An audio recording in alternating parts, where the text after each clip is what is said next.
Hi, this is Kerby Anderson. You know, each day we take on the tough issues and provide a biblical perspective to them. The topics we cover are wide-ranging.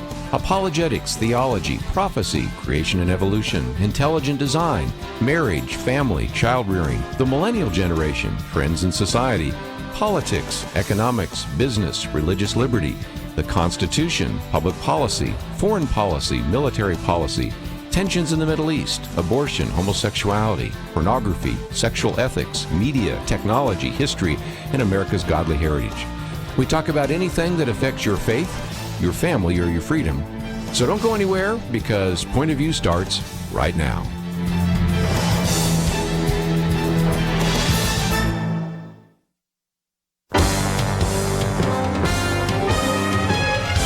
Across America, live.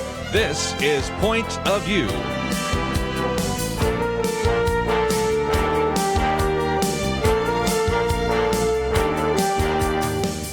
And now, Kerby Anderson. Thank you for joining me today. It is the Tuesday edition of Point of View. This hour, we're going to get into some very important issues in the news. Next hour, Buddy Pilgrim will be with us. He is the president of Integrity Management Services. But you might remember that when we've had him on before, he oftentimes has worked with various campaigns on evangelical outreach. He worked on the Ted Cruz campaign. I think he had some small role even with Donald Trump, and since then has certainly done a lot to encourage Christians to go out and vote. And that certainly is important. So we'll be talking about that with him in the next hour, and then we'll get back into some of the issues in the news. But it seems appropriate to talk about the fact that we now have a Justice, Amy Coney Barrett. And so for just a minute, I want to talk about that. Then I want to get into one of the most significant searches taking place in Google right now, and that is, can I change my vote? I'm not kidding. Can I change my vote? Now, I'll give you the punchline. And if you will, just a little bit of a tip to the end of the story. You can't do that in the state of Texas, but so I won't spend a lot of time talking about it this hour, but next hour I probably will, because interestingly enough, I think I've identified at least 5 states where you can actually change your vote. That seems odd. Okay, but nevertheless, in some of the states, as a matter of fact, I think in all the states where we broadcast, I think every one of those states I counted, we have at least one radio station in that state. So at least for some of our other listeners, they want to change their vote, and that began to increase dramatically after the second presidential debate. Hence, a lot of people are thinking that maybe all the information about Hunter Biden has caused people to want to change their vote from Joe Biden to Donald Trump. And as you might imagine, the president, Donald Trump, didn't miss out on an opportunity at this. I just found this minutes ago. President Donald Trump sent out a tweet on Tuesday instructing those who want to change their vote that it's legal and how to do so. So we'll get into this. But again, we're talking about Minnesota, Michigan, Wisconsin, New York, Pennsylvania, Mississippi, Connecticut, which actually, if I count that up, that's actually now I'm up to 7. Okay, so I'm finding a few other states that maybe allow that to take place, but we won't get into a lot of that detail, because if you're listening in Texas, although we do have listeners this hour in Minnesota, so again, maybe it's worth mentioning for those of you up there. But nevertheless, let's get into the really big issue, which was last night. It was a big issue if you were watching one television network, maybe like Fox News. It was totally insignificant if you watch the mainstream media. I don't count up this, so I'm trusting others to do that. But groups like Media Research Center and others said that ABC spent 0 seconds even talking about the fact that Amy Coney Barrett was confirmed last night. NBC and CBS, I think, collectively spent 50 seconds on the issue. And, of course, most of them did not cover the swearing in. And there's a lot of reasons for that. One, I think the press probably thought this is inappropriate, or maybe it's a campaign issue, or they don't like Donald Trump. Maybe they didn't like the optics. And think about this. This hadn't crossed my mind until I heard somebody else saying it. You have an African-American associate justice, Clarence Thomas, swearing in a woman to be the next associate justice on the court. And, again, that looks good if you're trying to talk about diversity and the Democratic Party. doesn't work so well if you start seeing diversity and Donald Trump is standing next to them. So there could have been lots of reasons why they did not cover it. So we'll spend just a few minutes doing that as well. My first article is from Senator Kelly Loeffler, who is a Republican, junior senator from Georgia.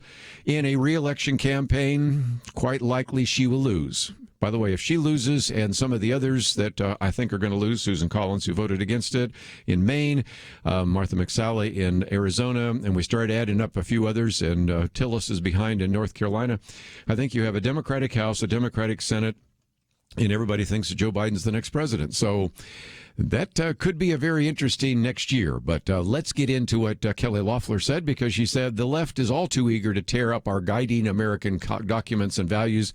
The latest under attack appears to be the Constitution. She goes on to talk about how the Constitution is so important, and it actually protects our religious beliefs, our families, our God-given rights, and others. And then makes a very strong case for the fact that the decision to actually confirm Judge Amy Coney Barrett, now Justice Amy Coney Barrett, to the Supreme Court, is an individual with a judicial philosophy of originalism and textualism. She understands and respects the court's role to interpret the law as written. And she says, I believe that Judge Barrett, now Justice Barrett, will uphold the Constitution, protect our liberties, including our right to life, the Second Amendment, free speech, religious liberty, and a number of others. So, nevertheless, that was her endorsement of that. And again, Amy Coney Barrett is unusual in a number of ways. Only, the fifth woman to serve on the Supreme Court. She is the only woman in this case, even the only justice on the court right now. Let's start with that one, who didn't either graduate from Harvard or Yale. She graduated from Notre Dame. She, of course, is the only woman to serve who has school-aged children, and you go down the list, there are just quite a number of things that make her quite unique. And, of course, since we've been talking about for decades empowering women, I would think that you would have had more people on the opposite side of the aisle at least endorse her as a person, even if they disagree with her philosophy. But we know how that doesn't happen. She gave a speech, short as it was, after she was confirmed and sworn in. And some people have made a big deal about the speech, but to me, I think it was kind of basic. But the fact they made a big deal about the speech shows you how far we've gone in terms of judicial interpretation, because she made a real case of policy preferences. She said if it is the job of the senator to pursue her policy preferences, in fact, it would be a dereliction of duty for her to put policy goals aside.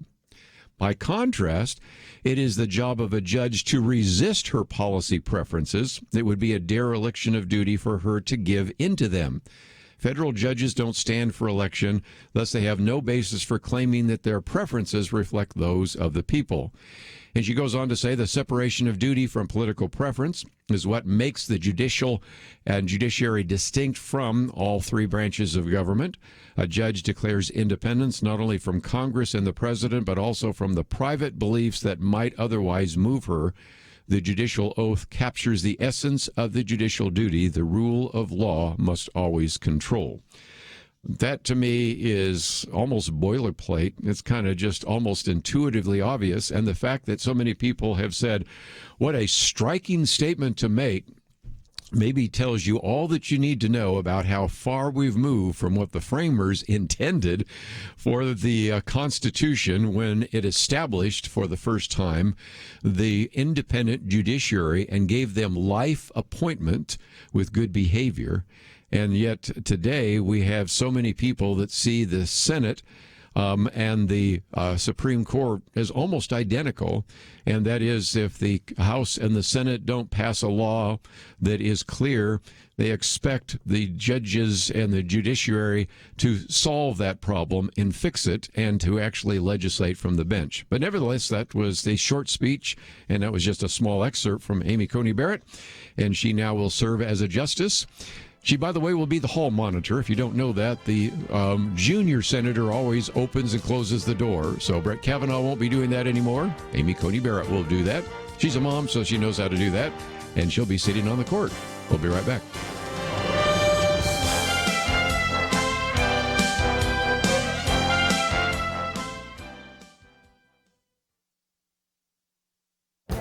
This is Viewpoints with Kerby Anderson. Yesterday, I talked about a new book by Rod Dreher. In his book, he talks about a book by Hannah Arendt on the origins of totalitarianism, published after World War II. She documented what happened in Germany and the Soviet Union. It helps us see totalitarianism is coming, and here are a few warning signs. First is loneliness and social atomization.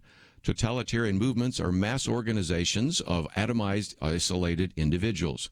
20 years ago, Robert Putnam published his book, Bowling Alone, documenting the significant decline of civil society that has accelerated even more with social media.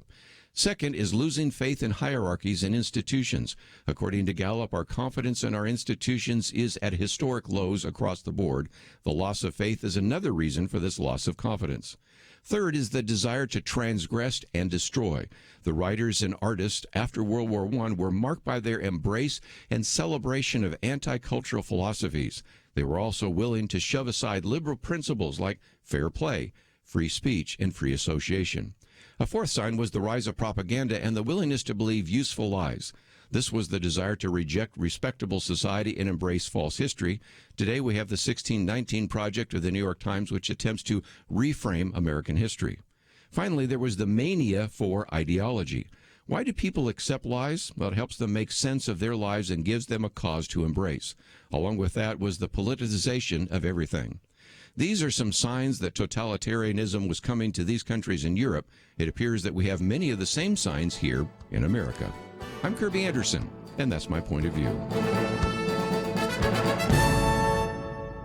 For a free copy of Kerby's booklet, A Biblical View on Racism, go to viewpoints.info/racism. That's viewpoints.info/racism.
You're listening to Point of View, your listener-supported source for truth. Can you change your vote after you've actually voted? Well, that question is something that I probably couldn't have answered yesterday, but I've done enough research now to be dangerous, and we'll find out what else we can learn. I guess the best numbers I can come up with right now is in the states of Minnesota, Michigan, Wisconsin, New York and Pennsylvania, Mississippi, and Connecticut. 1, 2, 3, 4, 5, 6, 7. Like I said, 7. That I at least find in one article. I found 3 in another one, and then I finally came up to 5. So I guess that is the case. Now, the difference is significant because there are different rules in different states. Now, which leads to the obvious question I get every time. Wait a minute, this is a national election. Don't we have national rules? And the answer is, no, we don't. Every election that we have is a state or local election. Even the, quote, national election is not a national election. Why? Because what you do, I'll just use the state of Texas at the moment, since that's where we're broadcasting from. When you vote for Donald Trump, or Joe Biden, or some of the third-party candidates, and I am going to talk about third-party candidates for no other reason than a couple of people sitting around the table here that we'll be talking about.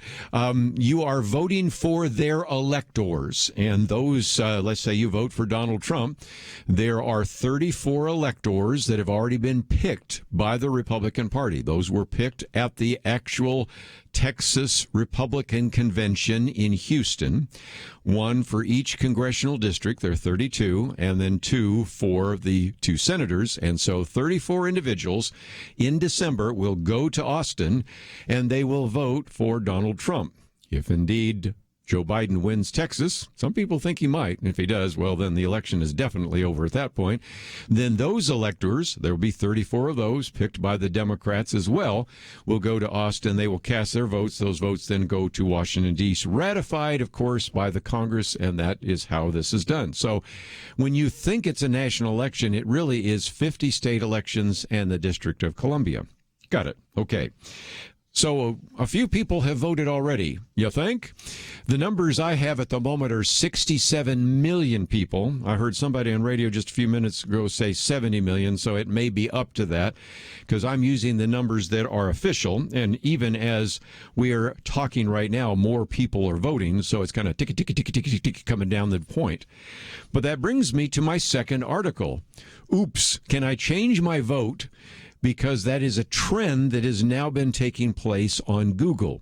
First to actually have reported this was, I guess no surprise, New York Post, because they began to say that after the information that they posted and then the comments being made by President Trump about former Vice President Joe Biden and his son Hunter Biden, there was now more and more interest in this. And so as this particular article by Mike Miller points out, some of the early voters were starting to have what's called buyer's remorse.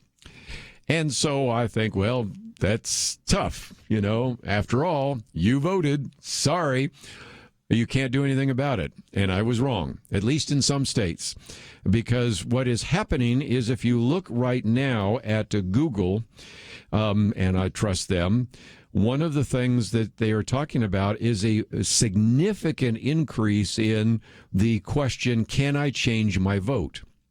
Now, let me hasten to add, can I change my vote? Doesn't necessarily mean people are changing their vote. It simply means they're asking that question. But nevertheless, that search trend is spiking pretty significantly. So then on Fox News at Night with Shannon Bream, who we certainly have great respect for as well, her producer said searches for "Can I change my vote?"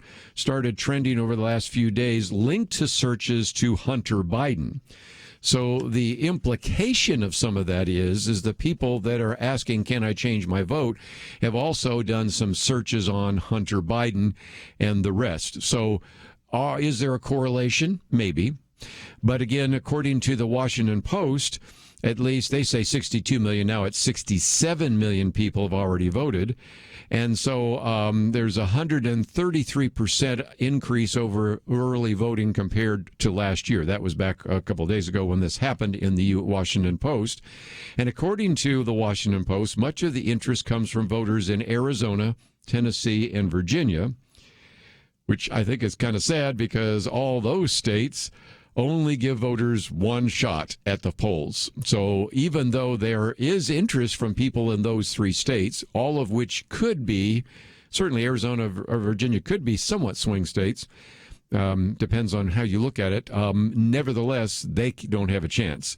And so here, if nothing else, it's illustrated my point before. As much as I enjoy the luxury and the convenience of early voting, I've always thought that it was a big mistake, especially when you let so many people do early voting even before the two presidential debates, or in this case, it was supposed to be 3 presidential debates, take place. So then this particular article I've posted says that rules may vary in states that do allow voters to change their vote. Michigan, Minnesota, Washington, and Wisconsin all have specific election laws allowing residents to change their vote after casting an initial vote. And then those in Wisconsin actually get 3 chances. We can't make this stuff up. I mean, you really honestly cannot make this stuff up. So, and I'll probably spend more time talking about this next hour because most of you are in the state of Texas. Our few friends up in Minnesota, maybe they're interested, but I don't know that we have anybody else in Wisconsin, Washington, or Michigan listening this hour, but we have people in all those places listening next hour. But nevertheless, it was kind of interesting because they actually can do so. The trick, and again, consult your local state constitution and election laws because it changes from place to place. But from what I've found is if you early voted in, say, in the state of Washington, for example, which, by the way, it has Washington there. And so I think I found an 8th one just by accident here. So, okay, we got one more. So maybe we have 8 states. Washington is a good mail-in state. So that means if you mailed in your ballot, what you do is you go and vote on that day. And I'm not sure how you do it in Washington. That's a good question because they don't have, maybe they have someplace where you can actually do that. But other places where you sent in an absentee ballot, if you go and show up that day to vote and they say you've already voted, say, no, but I want this vote to count and the other one not, theoretically it would invalidate the previous one. But given the election malfeasance, sometimes you wonder if you get voted twice, vote early, vote often. But nevertheless, this, of course, led to the president, Donald Trump, who put out a tweet, and it said, strongly trending on Google since immediately after the second debate is, can I change my vote? This refers to changing it to me, Donald Trump says in the tweet. The answer in most states is yes, go do it. Most important election of your life. So again, the Donald Trump tweet went out saying, yes, you can vote. But even as I was doing this, I was talking about the state of Washington, and that's not in my other list. So if that is indeed the case, if indeed you can also change in the state of Washington, now we're up to 8 states. But I really don't know how you do that in states like Oregon, Washington, Colorado, and others where it's all mail-in voting. But I'll leave that to you. But nevertheless, for those of you that actually did vote early, either in person or by mail, and you're in Minnesota, Michigan, Wisconsin, New York, Pennsylvania, Mississippi, and Connecticut, you can change your vote. And if you're in Wisconsin, like I said, you cannot make this up. You have 3 chances. So you could change your mind and change your mind again. And I can make a joke about some women I know, but I will leave it right at that point. But nevertheless, that is one of those very interesting footnotes in election law history. And as an illustration, we are having just record numbers of people that are voting and don't necessarily come to the wrong conclusion. Because what you're going to hear from a lot of people is, let's use the state of Texas as an example, we have a record number of people that are voting in places like Collin County, Harris County, Travis County, Dallas County, just to mention a few. So that means that a lot more Democrats are showing up because they want to vote against Donald Trump. Well, I have it on good authority because I was in a meeting today with Colonel Allen West. You know who he is. And he is not only at the Hope Center and also sometimes sits in on this program, but he's also the head of the Texas Republican Party. And he has looked at the numbers and has pretty good evidence to suggest that actually Republicans are voting at almost 6% plus higher than Democrats all over the state. Now, that may vary from county to county, but this assumption that this large turnout is an anti-Trump turnout may not necessarily be true nationwide. It certainly doesn't at the moment seem to be true here in Texas. But again, all that's based upon a faulty assumption that every Republican would vote for Donald Trump, every Democrat would vote for Joe Biden. We know that's not the case. We know there are all sorts of exceptions to the rule, but it is kind of interesting that actually more Republicans so far have early voted than Democrats. Did not know that until I talked to Allen West. We have a lot more to talk about. There's another ruling from the Supreme Court about election laws. We'll talk about that right after this. 2020. It's been a pretty eventful year. We've experienced international tensions over the coronavirus and lockdowns, economic uncertainties, cities overrun by protests, rioting, and looters, and coming soon, a presidential election. Question: where will you get real news, credible opinion, clear biblical thinking on the things that matter most? Answer: Point of View Radio with Kerby Anderson and the team. You can make sure their voices continue speaking loud and clear by taking a moment right now and joining the Truth Team. It is easy, but you do have to visit our website or make a quick call. Go to pointofview.net/team or call 800-347-5151. You have the power to make a difference. Joining the Truth Team can help ensure that millions of people will get a different opinion from the major purveyors of fake news. We don't get big advertising dollars like the networks or tax money like PBS. We depend on you. Pointofview.net/team and 800-347-5151. Point of View will continue after this.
are listening to Point of View. The opinions expressed on Point of View do not necessarily reflect the views of the management or staff of this station. And now, here again is Kerby Anderson. Back once again, let me just mention that we're going to have Buddy Pilgrim in studio with us at the top of the hour, talking about the importance of voting. And that kind of gets us into something else that we were talking about during the break. And what about third-party candidates? Okay, whether it's the Green Party, Libertarian Party, Communist Party, go all the way back. Some of us are old enough to remember Ross Perot and the Reform Party and those kinds of things. What would happen if, and let's take one that's a little more realistically possible, what if Ross Perot back in 1992 was able to win the state of Texas? He didn't. Well, what would happen? Well, what would happen already was set in place. In order to be a candidate in a particular state, you have to have a certain number of signatures to put you on the ballot. You also have a number of designated electors. And by the way, you could be one of the electors. You know, it could be Ross Perot and then just a whole bunch of people that he designated in Perot systems or something like that. I mean, or EDS, whatever. Could be that.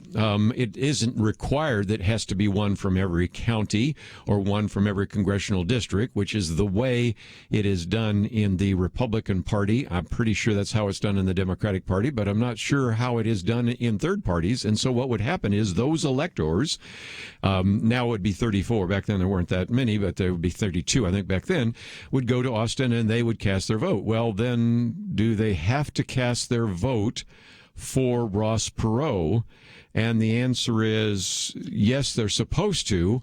What are the consequences? Well, that gets into the whole issue of faithless electors. Last time we had 2 of them. And that resulted in a Supreme Court case where the Supreme Court didn't completely come down strongly, but certainly gave enough push to say that, yes, states have the right to actually penalize an individual, or in one case, to remove an individual who is not going to actually follow the vote of that state. So that would be the way that would be played.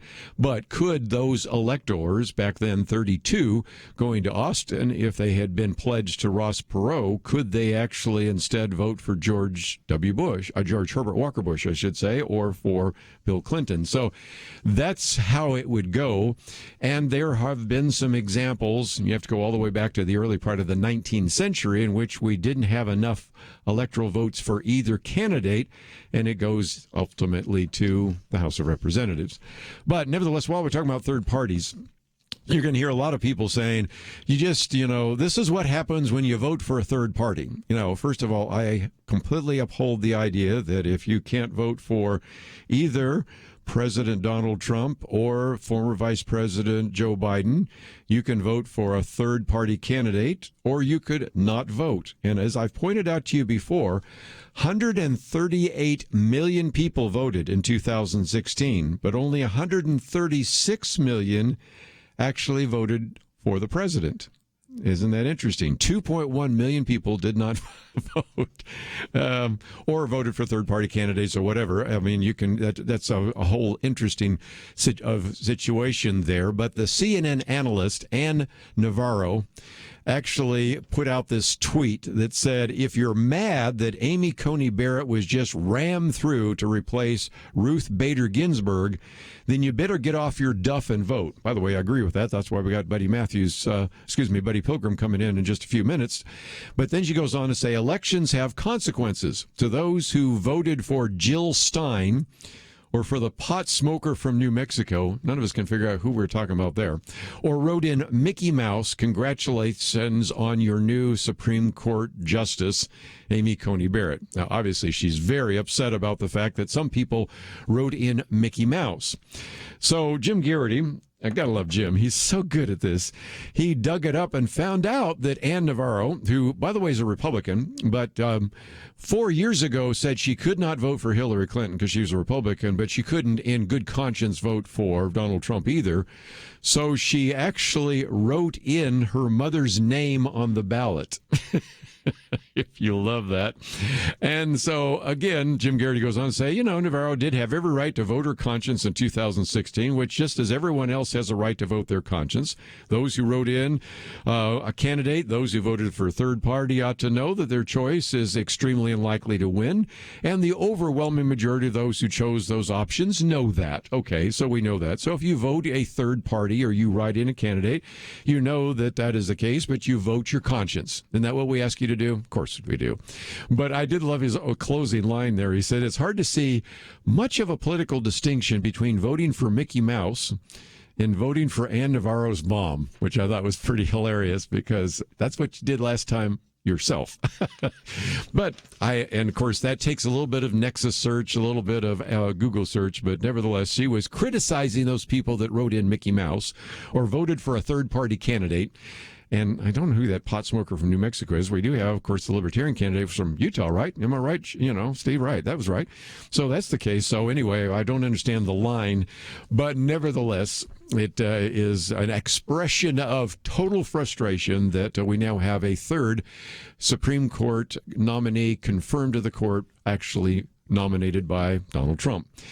Let's, if we can, get into the election law morass. And it is a mess. Because last night, while lots of us were watching the confirmation, if you will, and the final swearing in of Amy Coney Barrett, the Supreme Court was ruling on another one of these election laws that really deserve our attention. In this case, I applaud the Supreme Court because they approved in this particular case a decision that makes a great deal of sense. They ruled 5-3 that they would not endorse the decision by a federal judge in Wisconsin to change the election laws. Now, this, of course, flies in the face of what they did just a week ago on a Pennsylvania election law case, where in this case, Chief Justice John Roberts actually joined with the liberals. So instead of having a 5-3, we had a 4-4. And when it's a tie, then nothing changes. And so we have two different precedents. I understand in part why Chief Justice John Roberts did it, but it's still, I think, trying to find a distinction that isn't really a difference. But nevertheless, that's the case. Chief Justice John Roberts joined the four conservative judges, and that would be, of course, Justices Clarence Thomas, Samuel Alito, Neil Gorsuch, and Brett Kavanaugh, in which they argued that this decision that was made arbitrarily, I might add, by this federal judge in Wisconsin that said, well, we can now not only count all of the ballots that come in by November 3rd, but the deadline for receiving ballots can go all the way now to November 9th, as long as they were postmarked on or before Election Day. Now, this is essentially the same of the Pennsylvania case. So in the case of Wisconsin, you got to count them by the fact that they have to have arrived by Election Day. And if they arrive the next day, they won't be counted. However, in Pennsylvania, if they arrive November 4th, November 5th, all the way, I think one goes up to November 6th, we still have to count them, which I think almost guarantees that if the vote total is close in Pennsylvania, this election goes into overtime. I mean, by definition, almost has to, because how many of those are coming in the next couple of days? And since you don't know if it is really a significant landslide, then we'll count Pennsylvania either for Donald Trump or Joe Biden. Many people believe it's going to be a landslide for Joe Biden, so it won't be a big deal. Some people are suggesting it's going to be a landslide for Donald Trump, and again, that wouldn't be a big deal either, but that is the case. The argument that the justices are making, and primarily John Roberts, is that it depends on whether or not these decisions were made by state legislatures compared to courts. And also the idea that there is what is known as the Purcell Doctrine. I'm not going to get into the deep weeds here because we're coming to a break anyway. And that holds that election rules may not be altered close to the time of the election. Gee, that makes some sense. So that's why they make a distinction between the Pennsylvania case and the Wisconsin case. I would argue that that is straining at a distinction to try to find a difference that doesn't exist. But nevertheless, that, I think, makes a great deal of sense. And it illustrates, again, just this patchwork quilt of election laws, which sometimes we want to change, but that is the system we have. It is a system of federalism that exists, which I think is wise. But nevertheless, you now have a situation where on Election Day in Pennsylvania, you can fill out a ballot and take it to the post office and make sure it's postmarked by 6 o'clock that night when they close down. And it may take 3 or 4 days, at least 3 days maybe, for the ballot to get there. And that is different than somebody in Wisconsin who would have to at least vote on November 1st, get it in the mail to make sure it gets there by November 3rd. And I just think that makes no sense at all. And so maybe we are going to get a federal mandate, and I suspect that may happen because there was an attempt to do that under the Democratic House of Representatives to try to make these election laws a little bit more uniform. And I guarantee you, if this election goes into overtime, that's going to be a push that's going to come from Congress. We'll be right back.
Now, back to Point of View, your listener-supported source for truth. Back for a few more minutes, and then Buddy Pilgrim will be in studio. We're going to talk about the importance of voting and get into some of the very important issues. And, of course, we've already talked a little bit about some of the technical issues related to this whole idea of election law.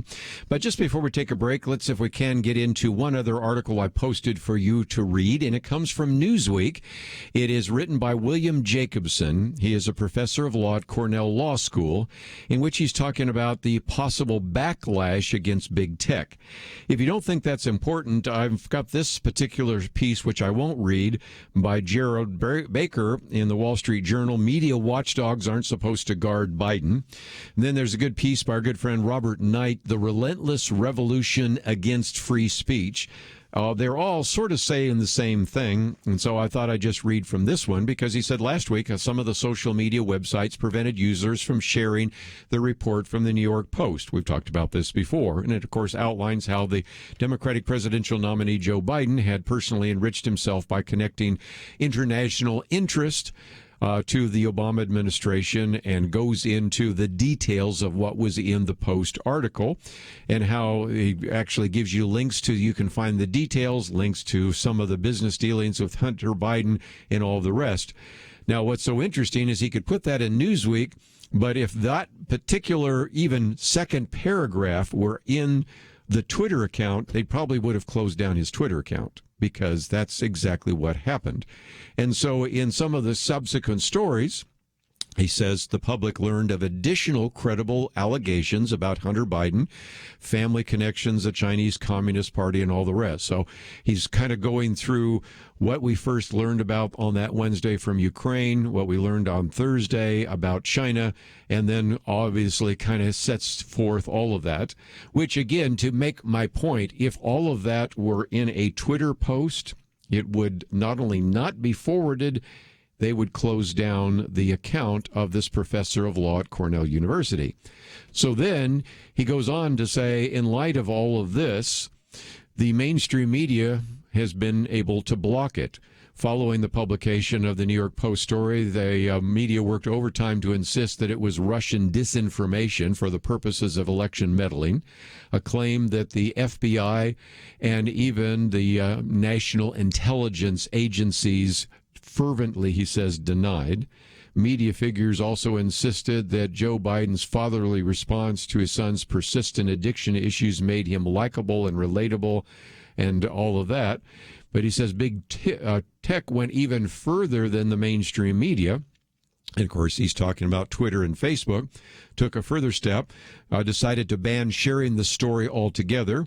Twitter suspended and blocked the accounts of those tweeted links to the New York Post expose, even limiting the ability of users they'd reprimanded to distribute the story via direct message, which I thought was interesting. When called out for censorship, the outlets didn't dispute the veracity of the reporting in the New York Post. Instead, they said the outlet obtained the content illegally, not apologizing for censoring public discourse on an important issue. And then he goes on to say, this is again William Jacobson, professor of law at Cornell University, never mind that Hunter Biden's refusal to pick up his laptop after repair transferred legal ownership to the computer store, making it the proprietor's own property to do with as he saw fit. The notion that social media outlets like Facebook and Twitter suddenly cared about the legality of the origin of the information, he says, is laughable. Just a few weeks ago, he points out, both platforms hosted a huge number of social media posts concerning the New York Post report on President Trump's tax returns, which are, by definition, confidential legal documents that had to have been obtained illegally. But no problem with those. They also saw no problem in circulating covertly recorded audio of Melania Trump's private conversation with then employees about her frustration with the treatment of the media. Both stories easily went viral, dominating mainstream news coverage thanks to their ubiquity on social media. Thus, Facebook and Twitter's sudden propensity for defending information integrity seems politically convenient and contrived, so says William Jacobson, professor of law at Cornell Law School. So then he goes on to say a few other things, that it's also on par for the course for the two social media sites whose progressive bona fides have been well documented, well understood by the public. When they aren't stopping the spread of information disadvantage to the left, they're employing dubious fact checks, he says, to undermine legitimate news coverage by slapping disclaimers on stories that don't fit their narrative. Even making factual statements contrary to the whims of progressive activists can result in censorship on social media. He talks about a website he runs called Legal Insurrection, discovered that firsthand when we posted about arsonists causing the recent Australia. Again, it's hard to believe this one was controversial, but again, they posted a story about arsonists causing some of the Australia wildfires that were exacerbated by long-term failures in land management.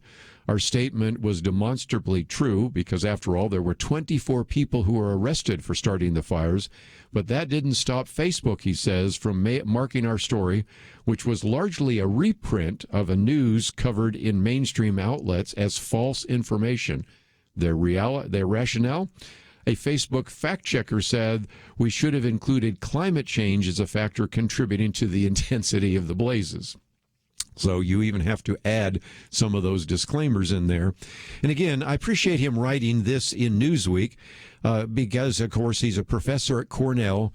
And because it's in Newsweek, this might get it a lot more coverage than if it had been in, I don't know, Red State or maybe even in National Review or a variety of others, because he's actually explaining how he's had to deal with this as well.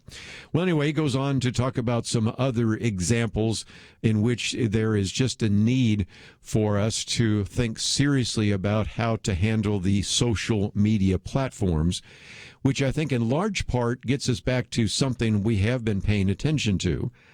Much of the investigation of the social media platforms so far has taken place in the United States Senate.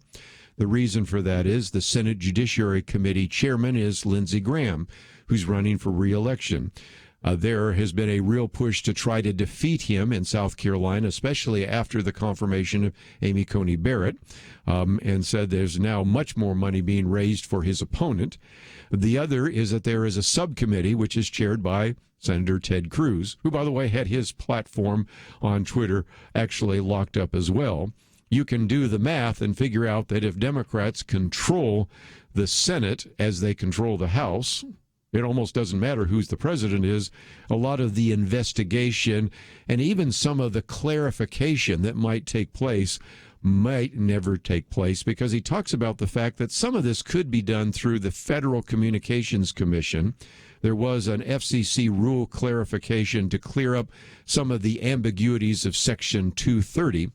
That is part of the Decency Act that actually provides protection to various social media platforms like Facebook and Twitter and a variety of others.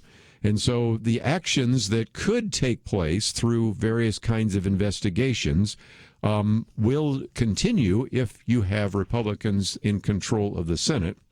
And I believe that they will be curtailed or completely ended if Democrats take control of the Senate. So in some respects, as we've said before, elections have consequences, and there's one more very striking example of it.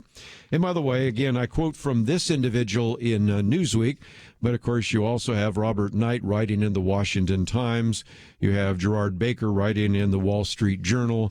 And you could certainly think of all sorts of other people that are saying the same thing, but I thought I'd pick one that certainly illustrates the point, because he's had personal experience of having one of his news articles simply labeled as inaccurate, simply because it didn't mention the words climate change.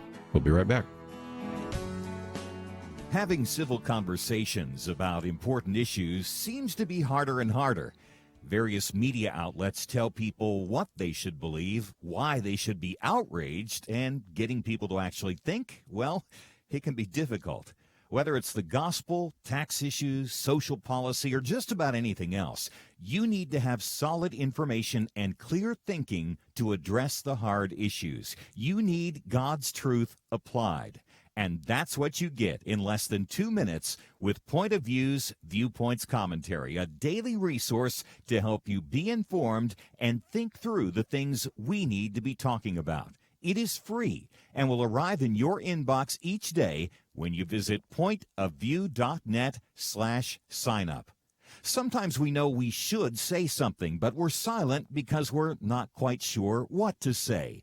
Viewpoints Commentary can help you break the silence and change the narrative. It can make you a more equipped agent for truth. Get your free subscription to the Viewpoints commentary at pointofview.net/signup. pointofview.net/signup. Point of View will continue after this.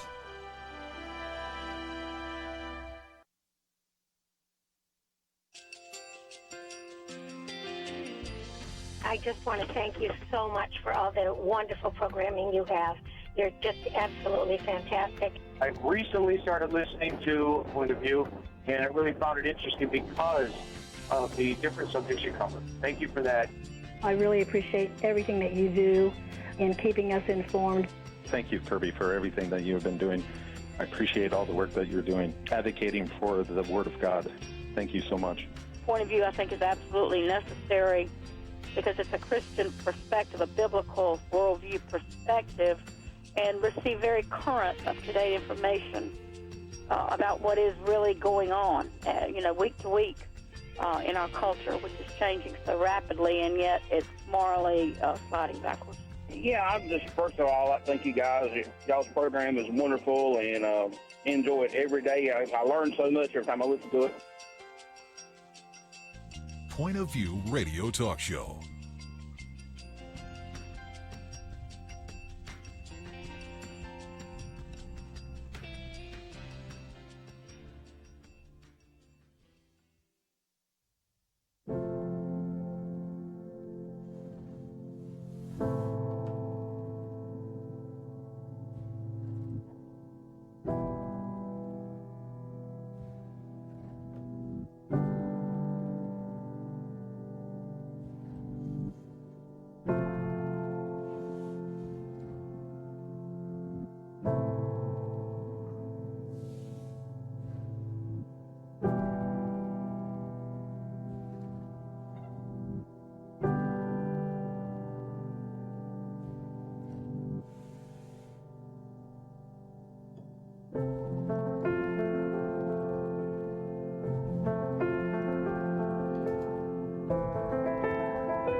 Hi, this is Kerby Anderson. Each day we take on the tough issues and provide a biblical perspective to them. The topics we cover are wide-ranging: apologetics, theology, prophecy, creation and evolution, intelligent design, marriage, family, child-rearing, the millennial generation, friends and society, politics, economics, business, religious liberty, the Constitution, public policy, foreign policy, military policy, tensions in the Middle East, abortion, homosexuality, pornography, sexual ethics, media, technology, history, and America's godly heritage. We talk about anything that affects your faith, your family, or your freedom. So don't go anywhere, because Point of View starts right now.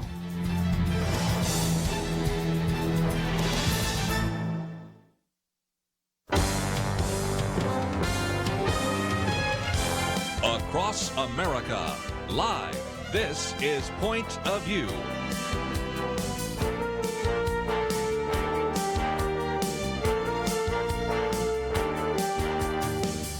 And now, Kerby Anderson. Thank you for joining me. It is the Tuesday edition of Point of View, and we certainly do encourage you to listen in and call in if you would like to do so, because we're going to talk about the importance of voting, and I will postpone some of the other things I'll talk about to the next hour, because after all, we have Judge Amy Coney Barrett, who's now Justice Amy Coney Barrett, and so our first article really kind of makes the case for what will it be like when she serves on the court.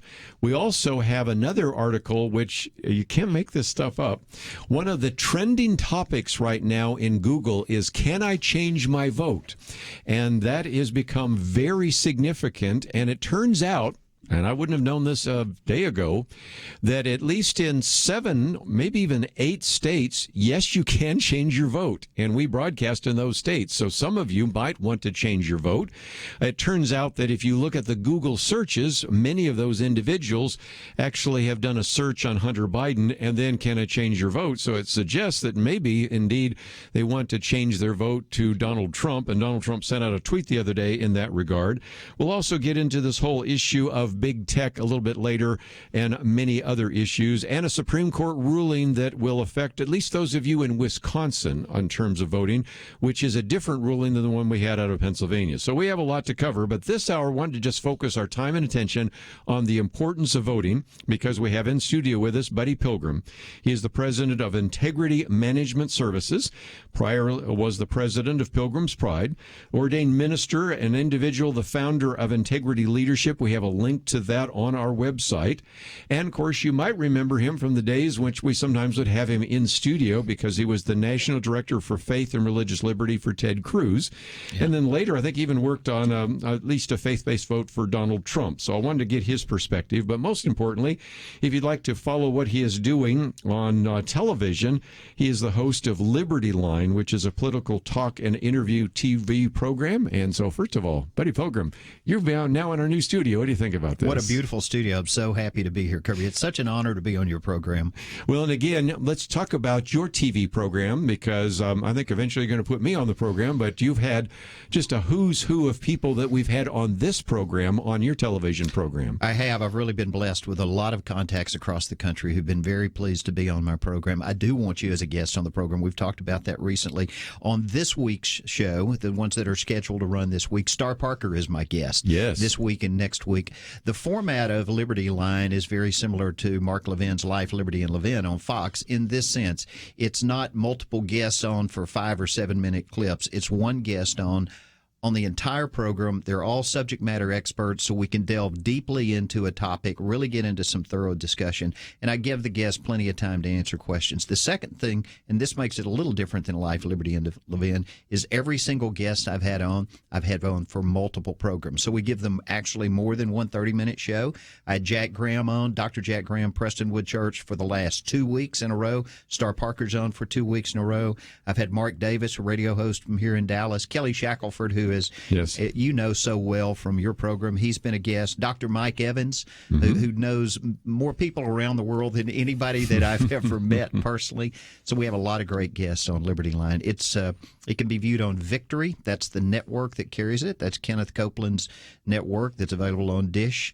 Dish 265, DirecTV 366, or if you want to just remember, simply govictory.com/Liberty Line, or YouTube, search for Liberty Line, and you can watch all of our shows on demand. And I might just mention we do have a link to Integrity Leadership, but if you look at your bio, you have all those numbers, DirecTV 366, Dish 265, as well as all the others. So, again, if you say, I'd like to see Star Parker and see some of the interviews you're going to do, those are all just great pieces of material.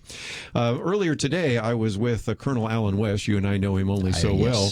And he just said something in passing, and I've not looked it up because the number seemed really high, but he said 25 million born-again Christians did not vote in the last election. And if that is the case, it shows that we have buried our talent. There are a lot of individuals that maybe are even in this listening audience, but certainly friends, neighbors, and co-workers of those of you in this listening audience that haven't voted. They have not registered to vote, so they're out of luck. But again, one of the reasons why you've tried to work all these years in the faith and religious liberty area, for first Ted Cruz, later on for some others, is because you're just convinced that Christians simply don't get out and vote. They don't get out and vote enough. I had this theory about how Barack Obama won in 2008. In addition to the exception that he was this first national African-American candidate running, which was significant, I always believed that Obama won in 2008 because he was a community organizer. And he organized what I call communities of people all around the country. Unfortunately, he did it by pitting black versus white, rich versus poor, employer versus employee, college versus non-college. But he did that to create these various constituencies or communities of people. And I always said the largest already existing community of people that are like-minded in their core values is the Christian community, the Church of Jesus Christ, and it's all of us. And so it already exists. We already meet, actually. Most of us meet on a Sunday morning, some on a Wednesday night as well. So we're already organized. We already meet. We just haven't been motivated enough to get out to vote. And I knew that in 2016, if we could organize the faith-based community to get more motivated to vote, we could literally change the course of this nation. I knew it was the single most important constituency to influence the election that there's ever been before. And more of them came out in 2016. There were a lot of them that didn't. You mentioned that number a minute ago that Alan West gave. But there were more that did come out and vote in 2016 than have ever voted before. And I believe we're going to see an even bigger wave of faith-believing people, faith-based people, vote in 2020. Again, about 67 million people have already voted, and so we recognize that some of you have already said, well, I've already voted, but let's see if we can talk about the importance of voting. And one of the issues that you talk about, and you mentioned Mike Evans and others, is the issue of Israel. Now, if you go to a Trump rally, and we've had people go out there with a microphone and say, what do you like about Donald Trump? Well, he keeps his promise. And we say, okay, what promise? 9 times out of 10, they say Israel. They say moving the embassy from Tel Aviv to Jerusalem. Now, that is interesting because you've been involved enough with the Trump campaign to know that wasn't in the top 10. I doubt it was in the top 20, but it just strikes people. Now, of course, they'll also mention other things, regulations, judges, and we're going to get into all that. But it is striking that they guess a part of it is they'd seen people like Bill Clinton say he was going to move the embassy and didn't, and George W. Bush say he was going to move the embassy and didn't, and Barack Obama said he was going to move the embassy and didn't. And candidate Donald Trump said he was going to move the embassy, and he did. That's right. And in some respects, it's interesting that that's one of the issues that surfaces time and time again. Yeah, and I was there when it was moved. I was blessed to be able to go and attend that service over there. Nobody expected that of Donald Trump because, as you mentioned, Bill Clinton's the one who actually signed the law that said the U.S. embassy should be moved from Tel Aviv to Israel. But that law had a clause in it that said the president had sole authority to delay the implementation of it in 6-month intervals. And in every 6 months since it was signed under Clinton, it's been delayed. And lo and behold, Donald Trump said he was going to do it. Within a year, he had actually done it. Yes, I knew you'd been there. Of course, I've got my picture up there in front of it. But it is, I think, an illustration of some of the other things that have happened. Who would have predicted that we would get any kind of peace treaty? Now, give credit where credit is due. Jimmy Carter, certainly Anwar Sadat and Menachem Begin.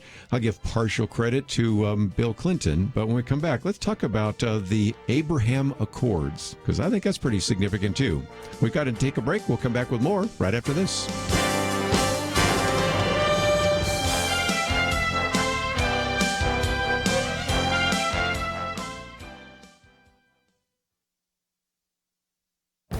This is Viewpoints with Kerby Anderson.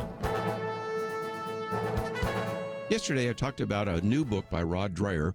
In his book, he talks about a book by Hannah Arendt on the origins of totalitarianism, published after World War II. She documented what happened in Germany and the Soviet Union. It helps us see totalitarianism coming, and here are a few warning signs. First is loneliness and social atomization. Totalitarian movements are mass organizations of atomized, isolated individuals. 20 years ago, Robert Putnam published his book, Bowling Alone, documenting the significant decline of civil society that has accelerated even more with social media. Second is losing faith in hierarchies and institutions. According to Gallup, our confidence in our institutions is at historic lows across the board. The loss of faith is another reason for this loss of confidence. Third is the desire to transgress and destroy. The writers and artists after World War I were marked by their embrace and celebration of anti-cultural philosophies. They were also willing to shove aside liberal principles like fair play, free speech, and free association. A fourth sign was the rise of propaganda and the willingness to believe useful lies. This was the desire to reject respectable society and embrace false history. Today we have the 1619 Project of the New York Times, which attempts to reframe American history. Finally, there was the mania for ideology. Why do people accept lies? Well, it helps them make sense of their lives and gives them a cause to embrace. Along with that was the politicization of everything. These are some signs that totalitarianism was coming to these countries in Europe. It appears that we have many of the same signs here in America. I'm Kerby Anderson, and that's my point of view.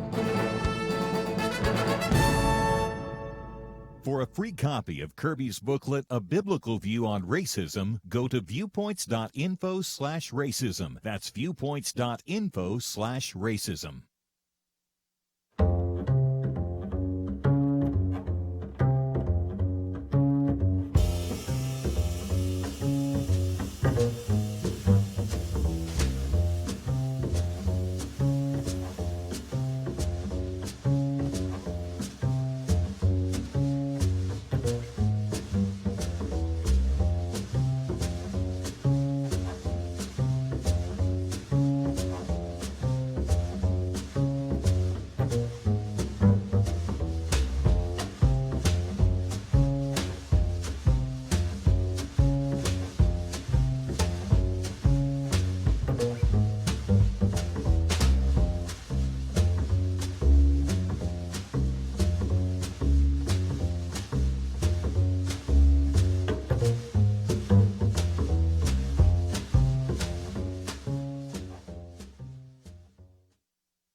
You're listening to Point of View, your listener-supported source for truth. Buddy Pilgrim in studio with us today as we talk about the importance of voting and some of the key issues that are motivating individuals to go to the polls. And we've been talking about Israel. In just a minute, we'll get to some of those that I know people almost always surface, things like judges and life issues and all that. But just before we went to the break, I mentioned the Abraham Peace Accords. And again, who would have predicted Bahrain, the United Arab Emirates? Now we're talking about Sudan. This is something that I didn't see coming either, and I'm sure that was a surprise even to you. I certainly didn't see it coming. I never thought President Trump would be someone who would broker major peace accords with Israel. But in fact, he's put some emphasis on it. Of course, he has a terrific Secretary of State. Mike Pompeo is an outstanding guy. He's a strong, committed Christian, and he knows how important Israel is to the peace in the Middle East. He knows how important Israel is to the Christian community as well, and he's helped lead these peace initiatives. But they took a completely different approach, as you know, Kerby, than any president has ever taken before, because I heard John Kerry, a replay of an excerpt from John Kerry's speech a few years ago, played just a couple of weeks ago, where Kerry said, there will never be peace in the Middle East without first making peace with the Palestinians. And Trump just went around the Palestinians, straight to the United Arab Emirates, straight to Bahrain, straight to Sudan, made peace with them. He's going to do the same thing with Saudi Arabia, and he's going to end up surrounding Iran with other Arab nations who've made peace with Israel. This could be the single most important thing that he does for world peace itself. Yes. Now, he's not going to win the Nobel Prize, but he was nominated for it. But nevertheless, kind of an interesting thing. And I know that that is important to our listeners, but let's get to one that certainly is. Back 4 years ago, if you asked some people saying, oh, look, I really don't like the personality of Donald Trump, and I'm not so sure about him, but it does seem like he's going to put judges in the federal courts. And part of that came, as you well know, when he put down the list of the people that he would put on the Supreme Court. And now, looking back, which we have the ability to see, Neil Gorsuch, Brett Kavanaugh, and now, of course, Amy Coney Barrett. But in addition to that, we, as a national program, talk about the Supreme Court judges, but goodness, we also can talk, and we have with Kelly Shackelford, about all the others in the federal district courts and the circuit courts. And that has been something that has been remarkable as well. It is. You know, we have 13 circuits around the United States where the vast majority of cases are held. I don't need to spend a lot of time on this because Kelly is so darn good at it. You know, he knows it like the back of his hand. But, you know, there are 13 major circuits around the country, and the vast majority of cases that are federal lawsuits end up in those circuit courts, and they never go beyond them. Only about 75 to 90 cases go to the Supreme Court every year, where there may be 100,000 cases or more that are in the circuit courts. President Trump, by the end of his first term, will have appointed, I think, nearly 300 judges to sit on the benches in those circuit courts and the appellate courts.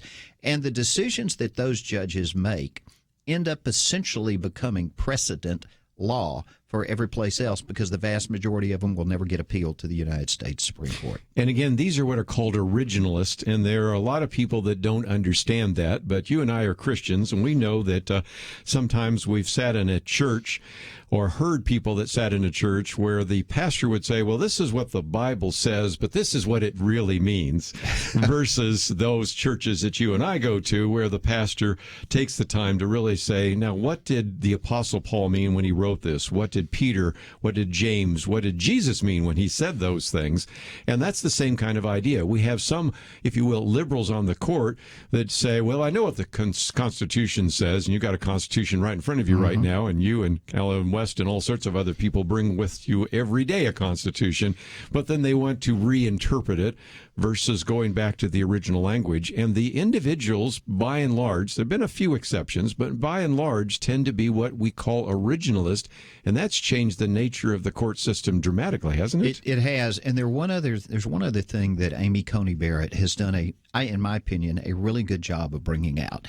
And that is that she's not only an originalist with respect to the constitutionalists, but she's a textualist with respect to the law. So she understands that she wants to read a law the way it was written, the text that was written by Congress, by the legislature, and signed by the president. Now, if you compare that to what John Roberts did when he voted with the liberals on the court to say that Obamacare was constitutional, one was he was not only turning the Constitution upending it when he did it, but he also completely ignored the literal text of the bill itself, which said that if you don't buy the government insurance or don't buy some insurance, you will pay a penalty. Not a tax. It was not a tax. And John Roberts interpreted the penalty as a tax. Amy Coney Barrett will always read the text of the bill the way it is written. And that doesn't even get into these historical arguments about whether or not things could have changed in 240 years since the Constitution was written. Very good. While we're in the judges, again, we can leave some of this to Kelly Shackelford, but I wanted to get your comments because you also, on Liberty Line and other places, talk about this issue of religious liberty.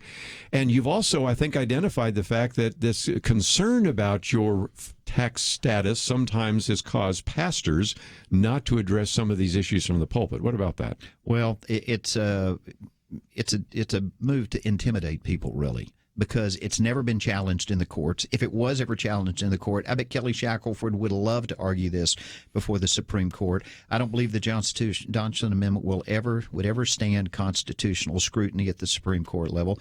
But President Trump, when he first heard about it, and that was right before he had a meeting in the summer of 2016 when he was running, with about 1,000 evangelical leaders in New York City. I helped organize that meeting and those 1,000 evangelicals there. And right before that was the first time he ever heard of the Johnson Amendment. And he said, this isn't right. He said, preachers shouldn't lose their right to First Amendment speech just because they become a pastor. Look, I'm an ordained minister, too. When I became an ordained minister, I didn't lose my right to First Amendment speech. Now, that's different than having your church organization endorse something, but we don't ever lose our freedom of speech as as an individual. That's, again, good point. Well, again, some of the issues that you find when you ask people, why did you think you might vote for Donald Trump 4 years ago? Why sometimes people say they would vote for him this time. One, of course, is judges, and we mentioned Israel, but another one is the issue of life. And again, I'll be real honest with you. I know even you and I, when we talked 4 years ago, said, okay, I know that Donald Trump says he's kind of a pro-life person, but, I'm looking at his background, I just don't know.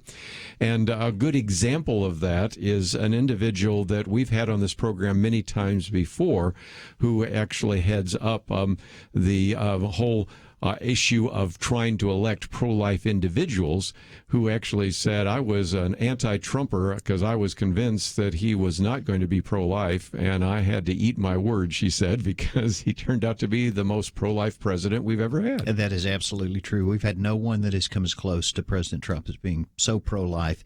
He immediately put in place halted the Mexico City law, which Obama had made that a top priority in his administration. First month in when Obama was elected, he reversed the Mexico City Accord, which allows U.S. funds to be spent in foreign countries to pay for abortions.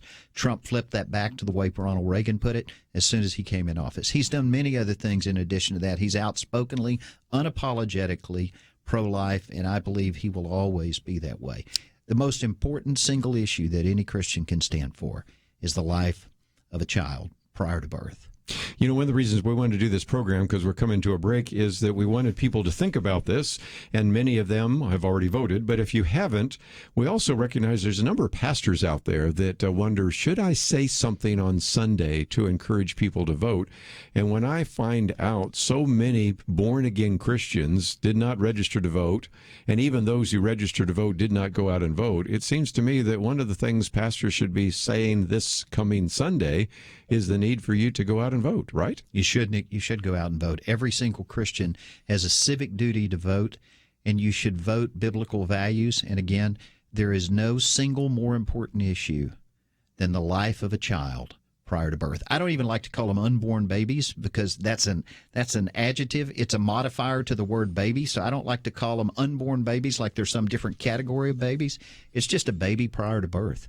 And the Democrats have taken this radical position that literally up to the day of birth, to the point of birth, you can kill that baby.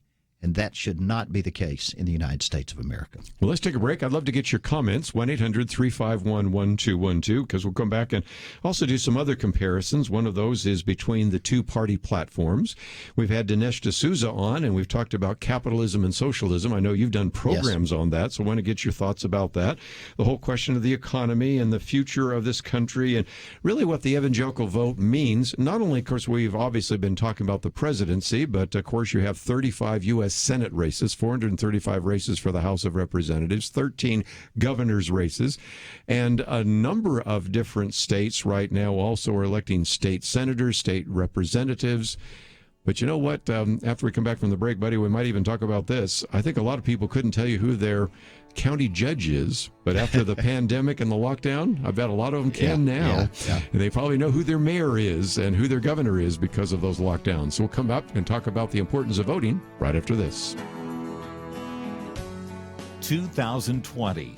It's been a pretty eventful year. We've experienced international tensions over the coronavirus and lockdowns, economic uncertainties, cities overrun by protests, rioting, and looters, and coming soon, a presidential election. Question: where will you get real news, credible opinion, clear biblical thinking on the things that matter most?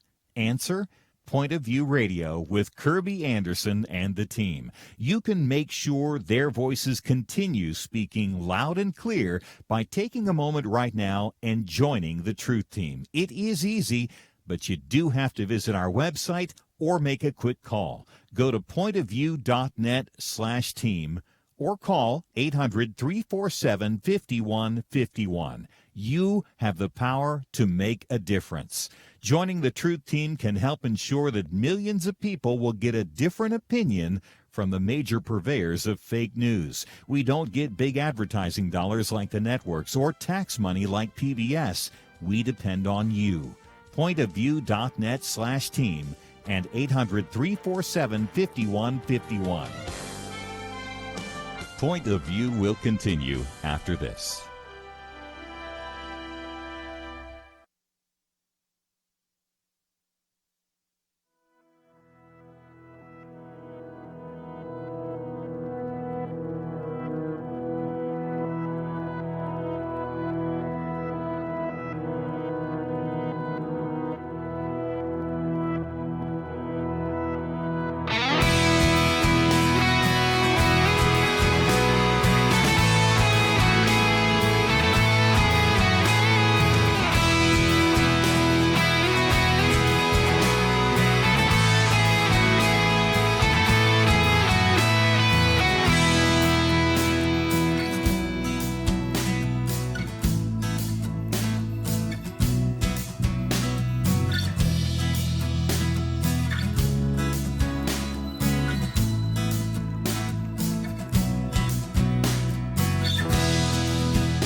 You are listening to Point of View.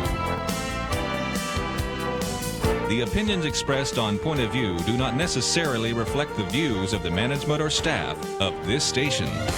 And now, here again is Kerby Anderson. Back once again talking about the importance of voting and what are the issues at stake, and that's why we are privileged to have in studio with us Buddy Pilgrim.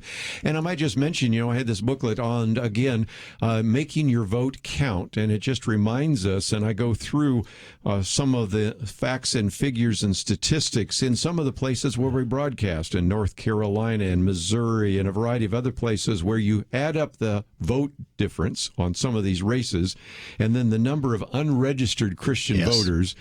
And it just makes your grimace, because you realize that if Christians were just registered to vote and then voted their values, some of these senatorial races, even a presidential race here and there, could have been changed. So that's why one of the things you're encouraging Buddy people to do is not only pay attention to who's at the top of that voting list.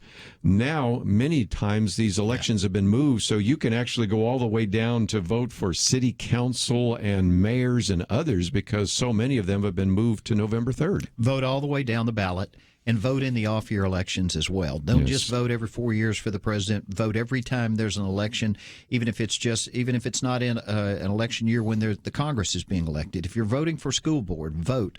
You know, I sent my kids to private Christian school, but it's important for me to still vote in the local school board election, because the vast majority of kids go to school in the public schools, and what they're taught and how their education is handled is controlled by those school boards. And we need to have our voice and our values influence who sits on those boards, who's the city councilman, who is county commissioner. You know, a lot of people hadn't heard of Clay Jenkins until this pandemic came along, and now we know Clay Jenkins is telling us when and where we can go and wear a mask and not wear a mask and all of that. Yes. And again, if you find yourself saying, well, I don't know enough about how to vote, we have a link to iVoter Guide. And then, of course, we also encourage you to follow the other links, because there are all sorts of other voter guides, some of which are only maybe the top races, some go all the way down. But do all you can to evaluate that. And again, if you find yourself saying, well, I'd really like to watch the television program by Buddy Pilgrim, simply hit the See More, look at his bio, and at the very bottom it talks about, again, it is the host of Liberty Line. It's on the Victory Channel. We have a link to the website. Yes. And then it also talks about if you have DirecTV or Dish or whatever, or Roku, whatever, where you can find it. And so everything you need is right there at our website, pointofview.net. But let me pick up on one other one that you had on the list. It's one that we don't talk about every day, but I did do a program, and I do certainly have a booklet on the Second Amendment. And there I see a difference as well. I don't see Vice President Joe Biden talking a lot about the Second Amendment. Don't hear President Donald Trump talking about it very much. But if you look at the platforms, you see a striking difference. And in particular, it does seem that Beto O'Rourke, you know who Beto O'Rourke is? I think I've heard of Beto. Yes, only so well. He has made it very clear that his view on the Second Amendment, and I think which is accepted a large part by also the former vice president, would begin to constrain the Second Amendment. Is that a fair statement? He certainly would constrain the Second Amendment, and Biden said he would use Beto as the one who would help give him advice and guidance on that area. One of the things that we often hear on the left is this idea of universal background checks. Mm-hmm. And here's it sounds good, sounds like it makes sense, because they say we need them because of the gun show loophole. And they present this idea that people can go to gun shows and buy guns at a gun show instead of going to a gun shop, and do it without a background check. But that's not really the case, because any person who has a booth at a gun show, you have to be a dealer to have a booth, and you have to be a licensed gun seller to be a dealer. And for a licensed gun dealer to sell a gun, there has to be a background check. The only way there can be a gun sale at a gun show that doesn't go through a background check is if you happen to be there and I happen to be there, and we're walking around in our individual capacity, and you say, oh, buddy, by the way, I've got one of those guns at the house, and instead of buying it here, I'll sell you mine, and I'll give you a discount. And I'll go, great, Kerby, let me buy your gun then instead. So it's when you sell a gun from one individual to another, not buying a gun from a dealer. Now, in order for a universal background check to cover you selling your gun to me personally, the only way you could implement that effectively is for your gun to be registered with the federal government, and you to be registered with the federal government, and then for me to be background checked and get registered with the federal government. Universal background checks only work if every gun in the country is registered, every gun owner is registered. So it is a Trojan horse for a federal registry, which will ultimately lead to banning all guns. You know, when they talk about the gun show loophole too, I don't go to gun shows that often, but I remember one time when I did, and I was walking by this booth where an individual was trying to buy a gun, and then he mentions, I'm really going to buy it and give it to my son, and they stopped it right there. They stopped the whole thing, stopped the sale right there because it was seen as a straw purchase. Even though he's a father and going to give the gun to his son, that was seen as a straw purchase, so they ended it right there. That's so right. if you think that there's just this huge loophole, just go to a gun show and you'll see, no, everybody has to go through a background check. Yeah. The liberals don't believe that the right to own a gun is an individual right, though, but the Second Amendment's only one sentence long. It says this, and I'm reading from the Bill of Rights right now. A well-regulated militia being necessary to the security of a free state, the right of the people to keep and bear arms shall not be infringed. Now, when it says the right of the people, that is an individual right. That's not a collective right of society. It's the right of individual people to keep and bear arms. It makes sense because First Amendment's individual right, free speech, freedom of assembly. The Second Amendment should be, you go down to the Fourth Amendment, search and seizure. That's all right. the rest of them are individual rights. So to suggest that otherwise is certainly not the case. I would be remiss if we didn't talk about capitalism and socialism. Yes. We have a booklet on that because I know you've done whole programs on this, and at least you see some differences there. Now, I'll be the first to admit that Bernie Sanders calls himself a socialist. Alexandria Ocasio-Cortez calls herself a socialist. Joe Biden says, no, I'm not really a socialist, but he basically signed an agreement with Joe Biden, Joe Biden signed an agreement with Bernie Sanders. And then you have Donald Trump saying this is never going to be a socialist country. So it seems to me capitalism and socialism's on the ballot. What are your thoughts? Capitalism, socialism is definitely on the ballot. Capitalism occurs when the rights to control the production and distribution of goods and services is owned and predominantly controlled in the hands of the private sector, individuals and businesses, as opposed to socialism where those things are controlled or owned by the government. And controlled is just as important a word as owned, because nobody is proposing that we go from private ownership of property to government ownership of everything like in communist China.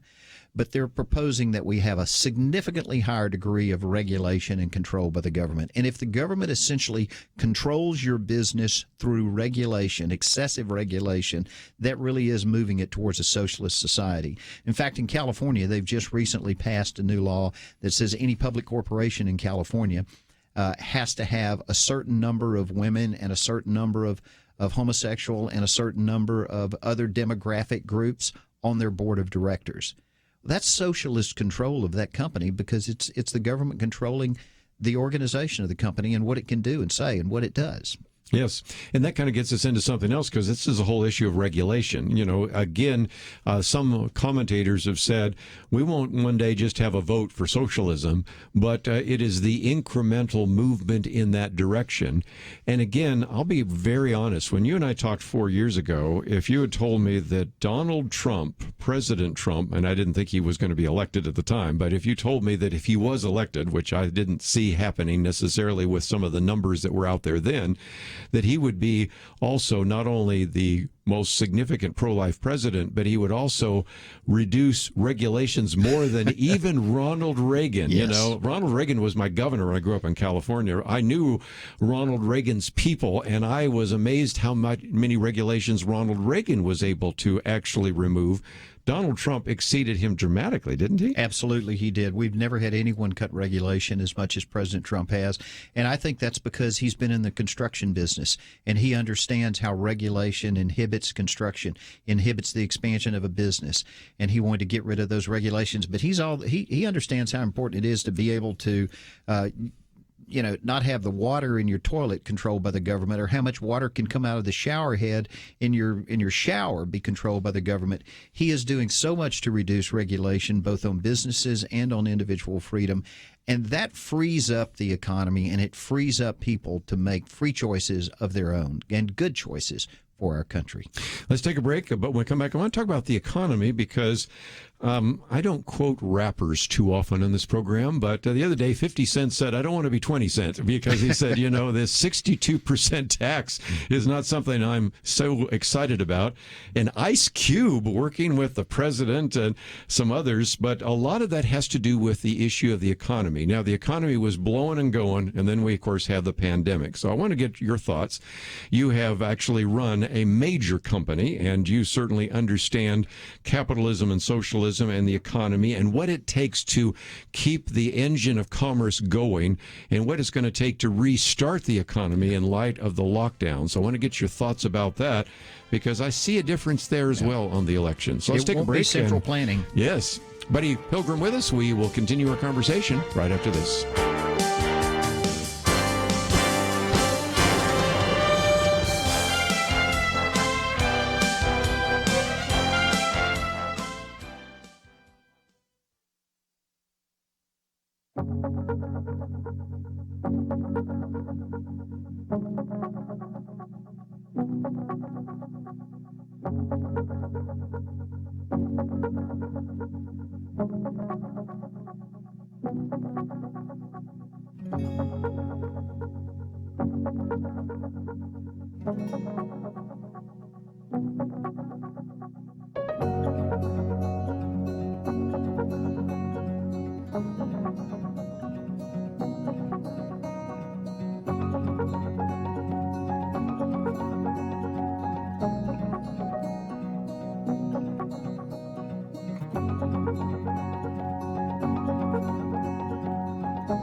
Now, back to Point of View, your listener-supported source for truth. Buddy Pilgrim in studio with us for a few more minutes. And, of course, we'll have an open line next hour if you'd like to join us, 1-800-351-1212.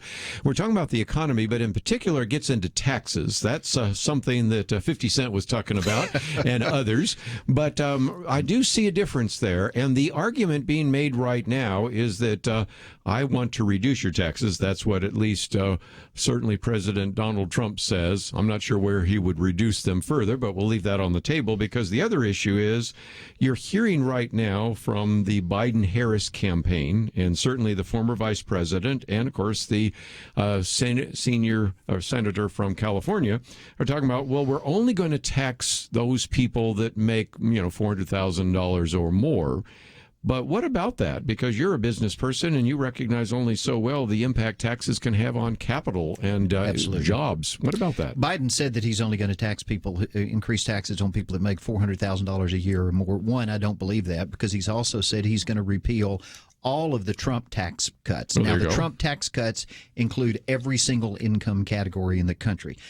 Number two, even if Biden were to reduce those taxes back down after removing the tax cut for those who are below $400,000, he simply shows that he fundamentally doesn't understand how taxes and the economy work. Because if you increase the taxes on people that make $400,000 a year and above and on businesses, and he wants to raise the business income tax from 21% to 28%, that's about a 40% increase in business taxes.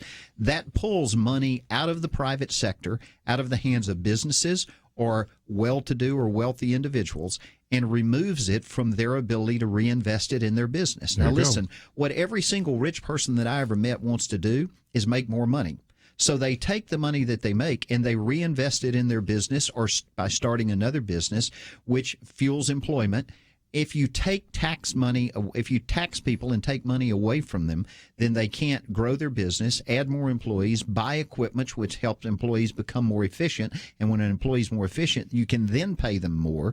If you just mandate an increase in the minimum wage, then there's no increase in efficiency, and a company can't afford to do that. So Biden fundamentally doesn't understand how taxes work and how raising taxes and removing money from the private sector constrains growth instead of encourages growth in the private sector. So again, some great information that we need to pay attention to when we talk about tax rates.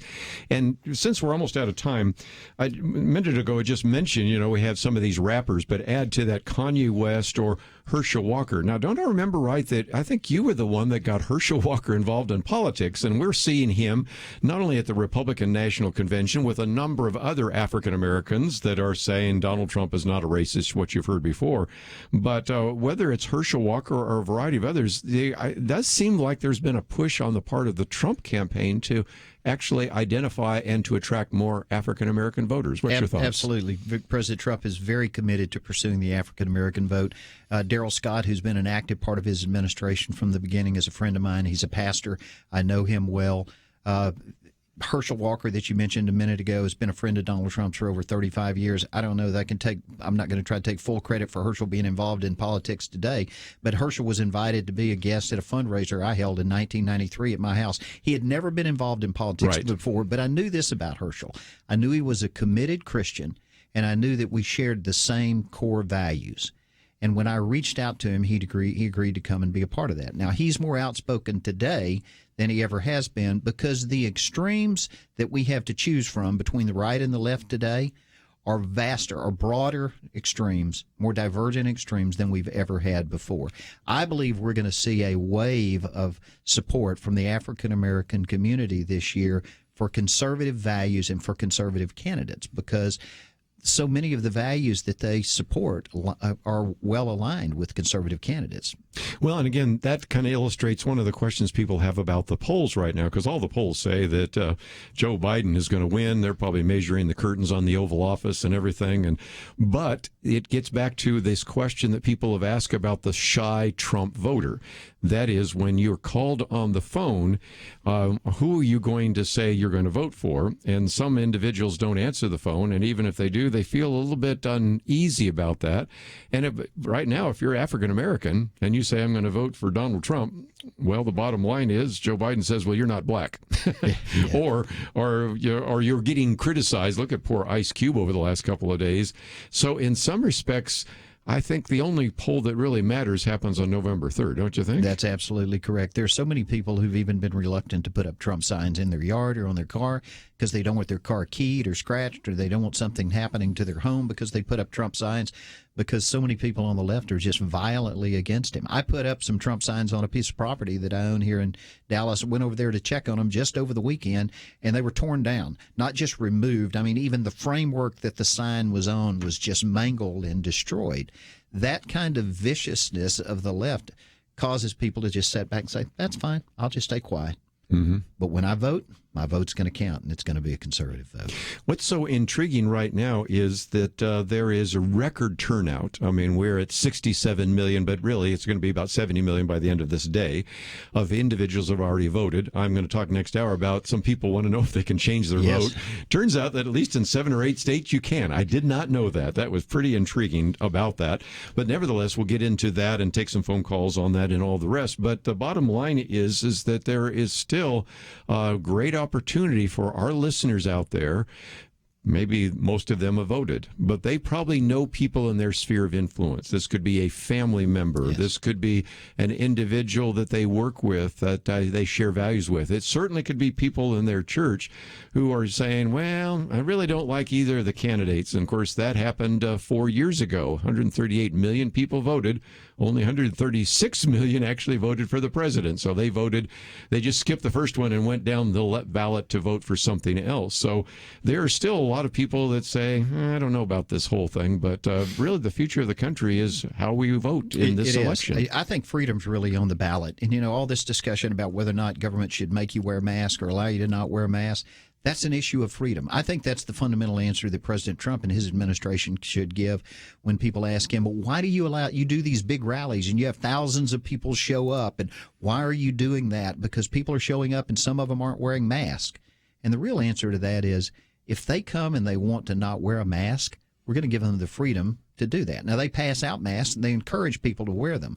But the fundamental difference between the two parties today is whether or not one of them wants to allow people to have freedom of choice to live their own life in the way that they want to live it, and the other wants to have the government, federal, state, and local, regulate, control, limit, and maintain every aspect of what they do. On my program, Liberty Line, I have a kind of a theme line that I like to repeat from time to time, and it's basically this.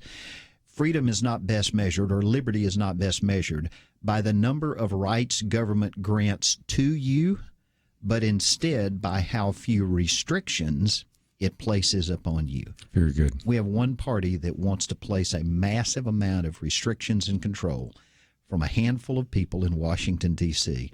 on what you and I can do every day of our life.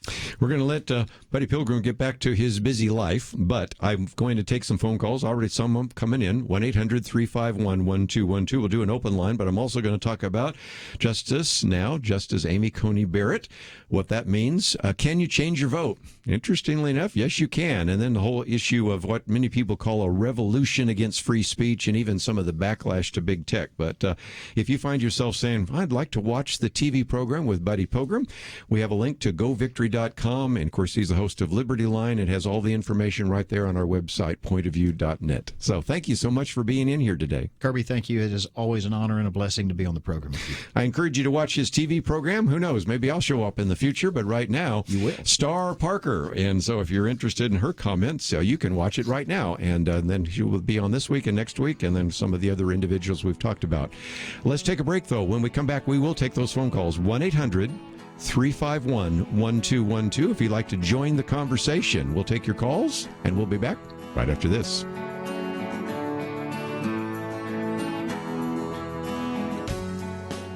Having civil conversations about important issues seems to be harder and harder. Various media outlets tell people what they should believe, why they should be outraged, and getting people to actually think, well, it can be difficult. Whether it's the gospel, tax issues, social policy, or just about anything else, you need to have solid information and clear thinking to address the hard issues. You need God's truth applied. And that's what you get in less than 2 minutes with Point of View's Viewpoints Commentary, a daily resource to help you be informed and think through the things we need to be talking about. It is free and will arrive in your inbox each day when you visit pointofview.net/signup. Sometimes we know we should say something, but we're silent because we're not quite sure what to say. Viewpoints Commentary can help you break the silence and change the narrative. It can make you a more equipped agent for truth. Get your free subscription to the Viewpoints Commentary at pointofview.net/signup. pointofview.net/signup. Point of View will continue after this.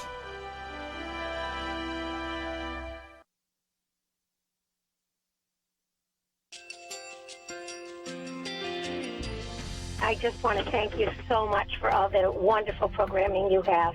You're just absolutely fantastic. I recently started listening to Point of View, and I really found it interesting because of the different subjects you cover. Thank you for that.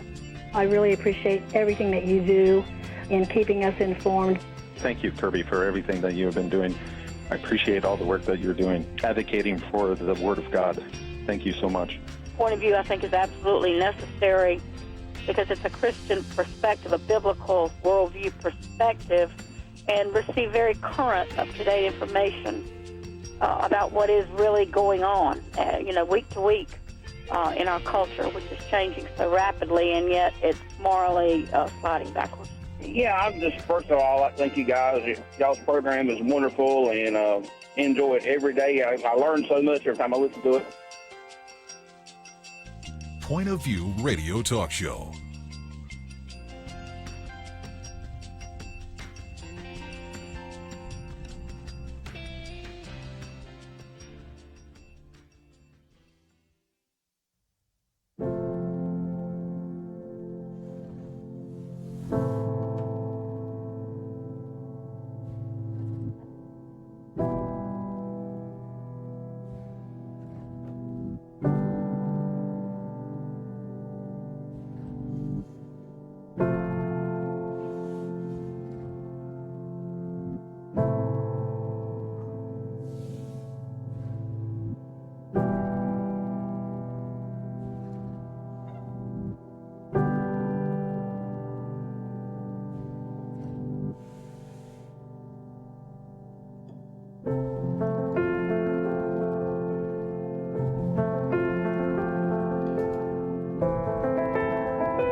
Hi, this is Kerby Anderson. You know, each day we take on the tough issues and provide a biblical perspective to them. The topics we cover are wide-ranging.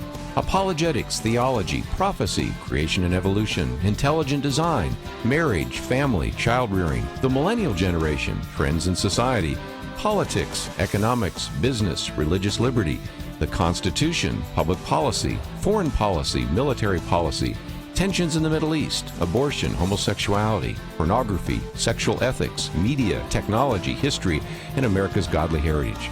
We talk about anything that affects your faith, your family, or your freedom. So don't go anywhere, because Point of View continues right now.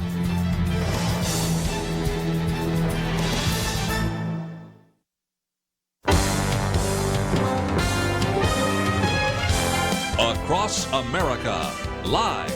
This is Point of View.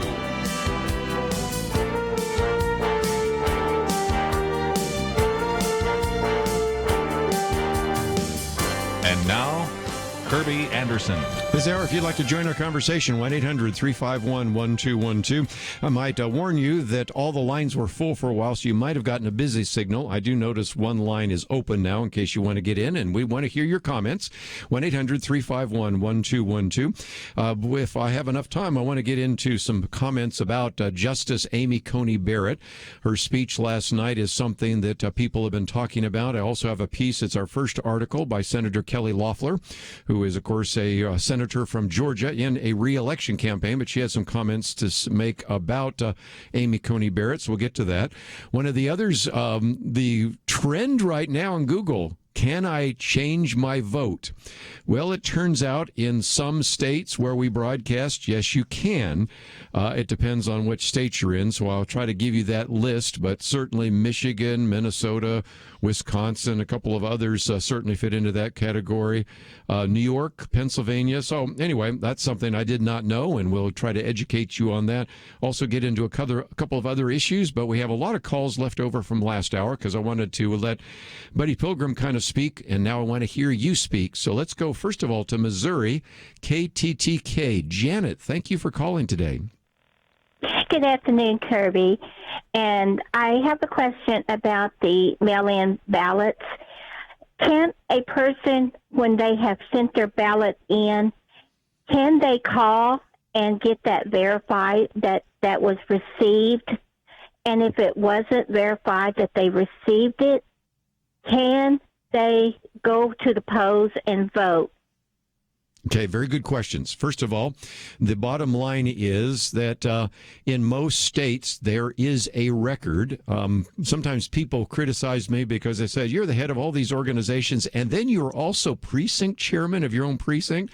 Yes, but that allows me to answer this question because I went on the other day on a website that exists, and I was able to verify that I had voted and that they had record of that my wife and my daughter had voted. I even verified that my office manager of the ministry had voted. Matter of fact, between now and Friday, I'm going to verify and see whether or not Kelly Shackelford has voted. I'm just going to have some fun with that. So technically, that exists. And in the state of Texas, where I am, now it may be that because I'm precinct chairman, I have access to some things you don't, but it is quite possible because it was like an Excel spreadsheet, and one had those people who early voted and those people who voted by mail. And so I could, if you were in my precinct or you were even in my county, verify whether or not you voted and whether or not that mail-in ballot has been received. I suspect you have that in Missouri, but I don't know that for a fact. And of course, the other way, of course, as some people have suggested, you could verify that is if you go and try to vote in person on November 3rd and they don't let you, then you know that they've gotten your vote. But I'm not encouraging you to do that because that would then look like voter fraud. But you should be able to contact your election officials in your county. You should be able to find that on the website because it's a matter of public record. I know right now in my precinct how many people have voted, 51.5%, and how many have not. Actually, that figure is old. It's probably about 60% now. And so I have access to that. I would think transparency in the state of Missouri would allow you to have that same access to that information. So go ahead and make that phone call or go on that website and see what you can find out. And if you find out something different, I'll let our listeners in Missouri know. But it should be possible for you to check it because I've done it every day here in the state of Texas. Well, I will be going to the polls. I did not send the ballot in, rain or shine. I will be there for Trump, rain or shine, on the day of the poll. But I was just concerned across the nation about the ones who have mailed them in. And, you know, because there has been so much voter fraud, I just thought I'd hate to see those ballots go to waste. And Very good. But thank you for answering my question, and God bless you. Yes, I thought that was just a personal question, but it was not so hypothetical, because in just a minute, after I take a few more phone calls, it turns out that if you have voted early and you're in one of those states that I just mentioned, Minnesota, Michigan, Wisconsin, New York, Pennsylvania, Mississippi, Connecticut, you can go and vote. And if you mailed in your vote or you voted early, you can go in again and change it. That I just did not know that. And if you think that one is crazy, our listeners up in Wisconsin, I've just got to laugh, because it turns out that in Wisconsin, you get 3 chances to change your vote. I'm not making this stuff up. And if you find yourself saying, wait a minute, I got to read it for myself, well, that's the second article we've posted. And so that is hopefully to prevent the person that mails a ballot in and then goes and votes and gets to vote twice. So again, there are checks that should exist in every state, but unfortunately it varies from state to state. And that's, I think, one of the great scandals of the lack of election integrity that we'll probably be talking about this time next week. Let's go back to the phones, though. Yvonne in Georgia, thank you so much for calling. Thank you, Kerby, for taking my call. Kerby, I thank you so much for your program. You help us to stand in a culture where there's so much. We stand for God, that we can stand in a cult for so much ungodliness in this country. But I just want to say that your guest that was on just a little bit ago, I thank God for him. I'm a 75-year-old African-American woman, and I just love the way he expressed the fact that he knows that African-Americans, we know what's going on today. And a lot of that is because of your program. I mean, there are many of us, we're standing for life.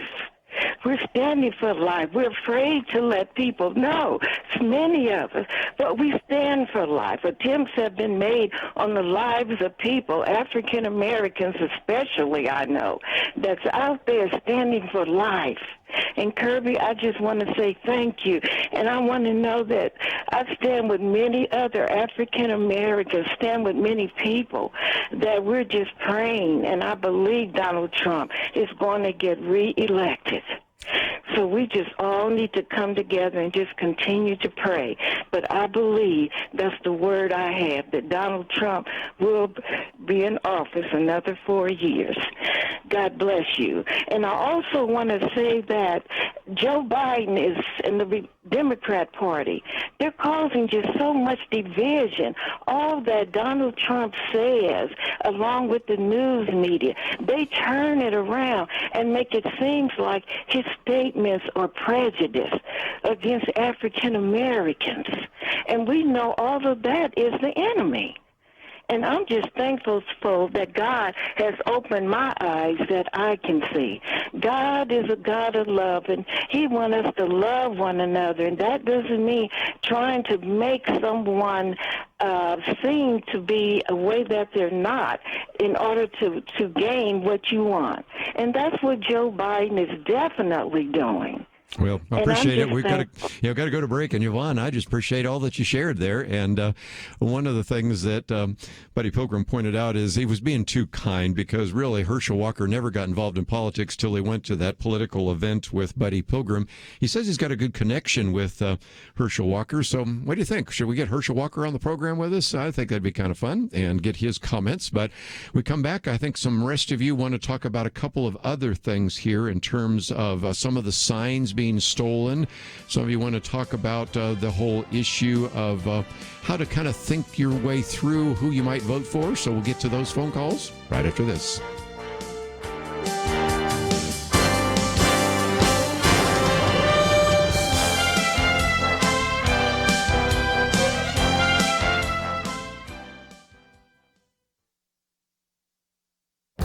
This is Viewpoints with Kerby Anderson.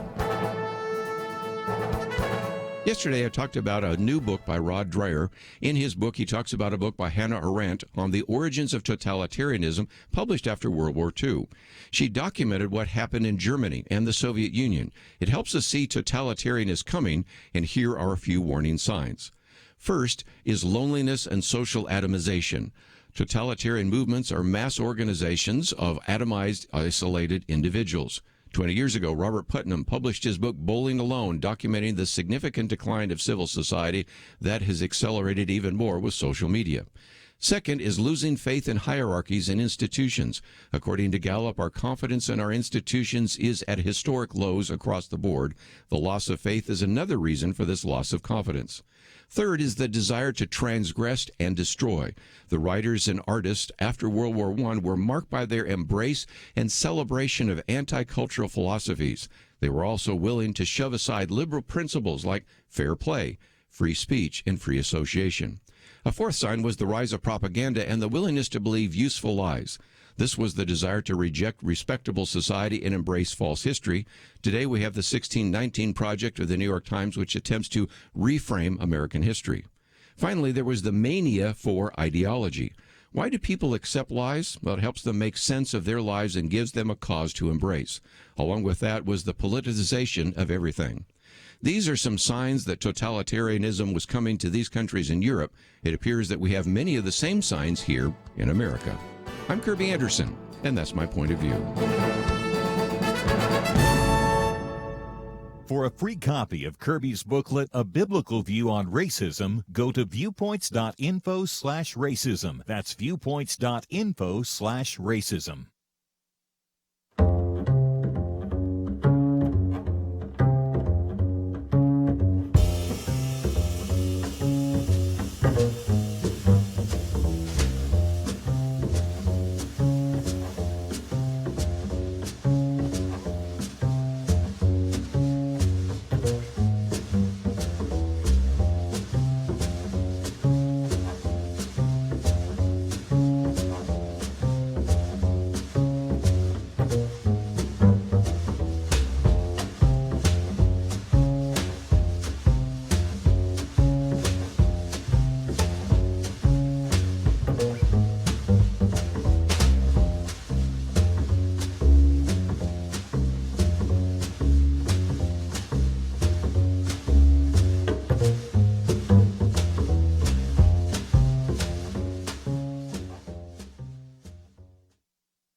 You're listening to Point of View, your listener-supported source for truth. Back once again, if you'd like to join our conversation, 1-800-351-1212. Let's go out to the state of Texas. In this particular case, Aaron, thank you for joining us today here on Point of View. Oh, yes, thank you for having my call. Boy, I sure do appreciate Miss Yvonne, the caller from before the break. She just blessed my heart so much. But what I wanted to bring up was something a little more humorous. So it really bothers me when people start stealing signs. I feel like it represses free speech. Well, we had a lot of that in our city, and somebody or a group of people had a solution to that. They began hanging flags from some of our tall pine trees around the loop. And you can see them if you're driving down 59 because we're in Lufkin, and Donald Trump actually posted that on Facebook, so I appreciate the shout out and the recognition of the support that he has here. So I don't know if anybody else has seen something like that, but there's a lot of support right now. Well, again, you've seen that. And again, one of the things I might use in the state of Texas, as last time we had a kind of a midterm election, there was an election for the U.S. Senate between Ted Cruz and Beto O'Rourke. You can go down, and again, as a precinct chairman, I could see even in my own district, in my own precinct, my own county, there were many more Beto signs than there were Cruz signs. And I think in some respects you'd say, well, then that's actually going to be a slam dunk for Beto O'Rourke. Well, no, it didn't turn out that way. I know my own precinct, knowing that even so, there were all sorts of signs for O'Rourke and not for Cruz. When it came down to vote, it was the other way around. So a lot of people said, I'm not going to put up a Ted Cruz sign because I don't know what's going to happen. Somebody might steal it. They might key my car. They might put a threatening note in. Of course, now they're investigating these people that are saying, I hope you have your fire insurance up to date, because we have taken note of the fact that you vote for Donald Trump or Ted Cruz in the past. And so sometimes if you see those signs, you almost have to multiply by the number of people that wouldn't put up a sign and get a pretty good idea. But again, this idea of signs being stolen, of course, if you've gone out on YouTube, you see some people actually anchor them down. Others put a fishing line to them, so when people try to run away with them, it pulls them back. And it is just sad, but that has been happening for years. But it's probably happening more in this election than ever before. So thanks for giving us an update on what's going on there in Lufkin, Texas. Yes, you're welcome. Let's, if we can, take a few more phone calls. We were in Missouri before, but I'm going to go back to Missouri. This time we'll talk to Chuck. I think you wanted to share some Bible verses with us. Go ahead. Yes. Okay. There's some Christians out there that don't feel like they can vote for Trump because he doesn't follow Jesus. But in Mark, verse 9, starting with 38, it says, "Now John answered him, saying, Teacher, we saw someone who does not follow us, casting out demons in your name, and we forbade him because he does not follow us. Jesus said, Do not forbid him, for no one who works a miracle in my name can soon afterwards speak evil of me. For he who is not against us is on our side." It says, "For whoever gives you a cup of water to drink in my name because you belong to Christ, surely I say to you, he will by no means lose his reward." And I don't know that we can say that President Trump has done any miracles, but the deal he worked with Israel is getting pretty close, I think. Yeah, and there have been a number of people that have said that where he stands on Israel alone might be an issue. So that's a good point. Go ahead. Yeah, I think the verse there really relates more to, of course, disciples and things like that. But okay. Again, there are all sorts of people, I think, over the next couple of days that want to share various verses, and I want to give Chuck an opportunity to address that as well. Again, not necessarily miracles, but some people said, well, I certainly want to vote for somebody that supports Israel, and certainly if you believe in Genesis 12, those who actually are supportive of the Jews and the nation of Israel, God will bless, and those who turn against will not be. So that's another issue. But a couple of you wanted to ask this question about changing your vote. So let me try to clarify that. First of all, the article, it's the second article here, points out that you're starting to see more and more people that are going on Google and typing in things like, can I change my vote? Now, first of all, just because somebody types it in doesn't mean they're planning on changing their vote. But it was interesting because the other night on Fox News with Shannon Bream, the producer pointed out that "Can I Change My Vote" was trending, and it oftentimes was linked to searches for Hunter Biden. So that's why some people were thinking, well, maybe after the second debate and the issues about Hunter Biden and the relationship, of course, to his father, Joe Biden, maybe some people wanted to change their mind. There was an article in the Washington Post on Monday, and at that point, you had about 62 million people that have voted. Now it's about 67 million, probably 70 million by the end of this broadcast today. And many of those are in battleground states.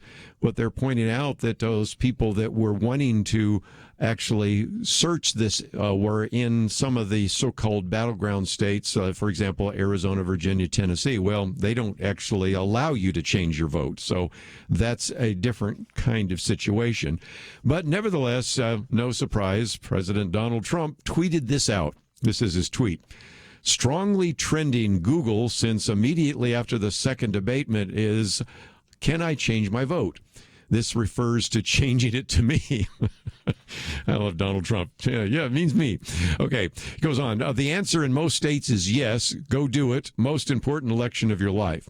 As far as I can determine, and I'm just going to start digging because just even doing this broadcast, I found another state. But for sure, this particular article shows that apparently you can change your vote in places like Minnesota, Michigan, Wisconsin, New York, Pennsylvania, Mississippi, and Connecticut.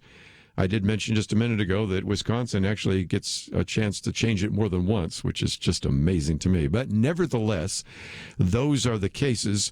The one that is sort of a puzzler is I've heard now you can change your vote in Washington, but Washington is a mail-in vote state, so how do you do that? The others, you can go to the poll on November 3rd and say that this vote I'm making now supersedes and invalidates the previous one. And you would hope that the new vote would cancel out the earlier one and that you wouldn't get to vote twice. I'm pretty sure that's the case. But nevertheless, some people have been wanting to know about what about this idea of changing your vote.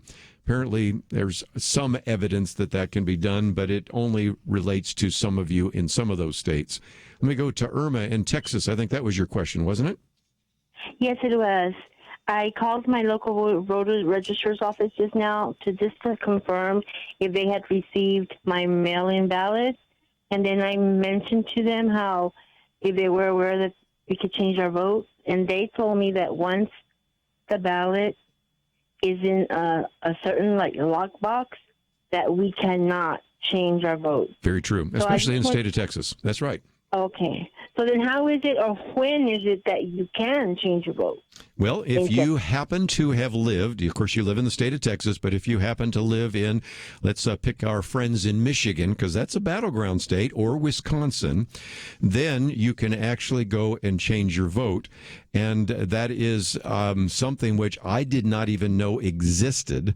But apparently what you can do, if I'm reading the instructions correctly, and again, it varies from state to state, most of those places, if you were to go and vote in person on that day, then you would ask them to invalidate your previous vote. And electronically, we should be able to do that. I think this is just a great illustration, as I'll talk about in just a minute. The Supreme Court actually ruled a different case out of Wisconsin yesterday while they were confirming Amy Coney Barrett, in which they actually invalidated the ruling by a federal judge in Wisconsin, which would allow you to count votes after November 3rd. And that's different than the ruling that came down, which allows you to vote and to actually count votes after November 3rd if it's postmarked by November 3rd in Pennsylvania. So before this is all through, Irma, back to the key point, I'm thinking after this crazy election and finding out that 50 different states have 50 different rules about election, maybe a time has come to try to standardize some of this. There was an attempt to do that in a piece of legislation in the House of Representatives, but it had so many other things in it that you couldn't even get the Republicans to vote for. But let's see if we could do a bipartisan system where at least we have some uniform rules. Each state is responsible for the election. Understand that, and I agree with that. But at the same time, some of the craziness out here is amazing. And I had no idea that people could change their vote in certain states. And apparently that is the case. We've posted that article so you can read it for yourself. And as we go on, maybe we'll find more information, because this one by Mike Miller is one that was in Red State. I've got another one from Newsmax, and it just illustrates again the fact that maybe we could do a little bit more to try to get something that looks like election integrity. So we'll come back and take some more phone calls. Still want to talk about the confirmation and then swearing in of Amy Coney Barrett and a couple of other issues. So if you'd like to join us, we'll get to those phone calls. And if you'd like to join us, 1-800-351-1212. We'll all get more educated as we go along, and hopefully that will happen right after these important messages. 2020. It's been a pretty eventful year. We've experienced international tensions over the coronavirus and lockdowns, economic uncertainties, cities overrun by protests, rioting, and looters, and coming soon, a presidential election. Question: where will you get real news, credible opinion, clear biblical thinking on the things that matter most? Answer: Point of View Radio with Kerby Anderson and the team. You can make sure their voices continue speaking loud and clear by taking a moment right now and joining the Truth Team. It is easy, but you do have to visit our website or make a quick call. Go to pointofview.net/team or call 800-347-5151. You have the power to make a difference. Joining the Truth Team can help ensure that millions of people will get a different opinion from the major purveyors of fake news. We don't get big advertising dollars like the networks or tax money like PBS. We depend on you. Pointofview.net/team and 800-347-5151. Point of View will continue after this.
are listening to Point of View.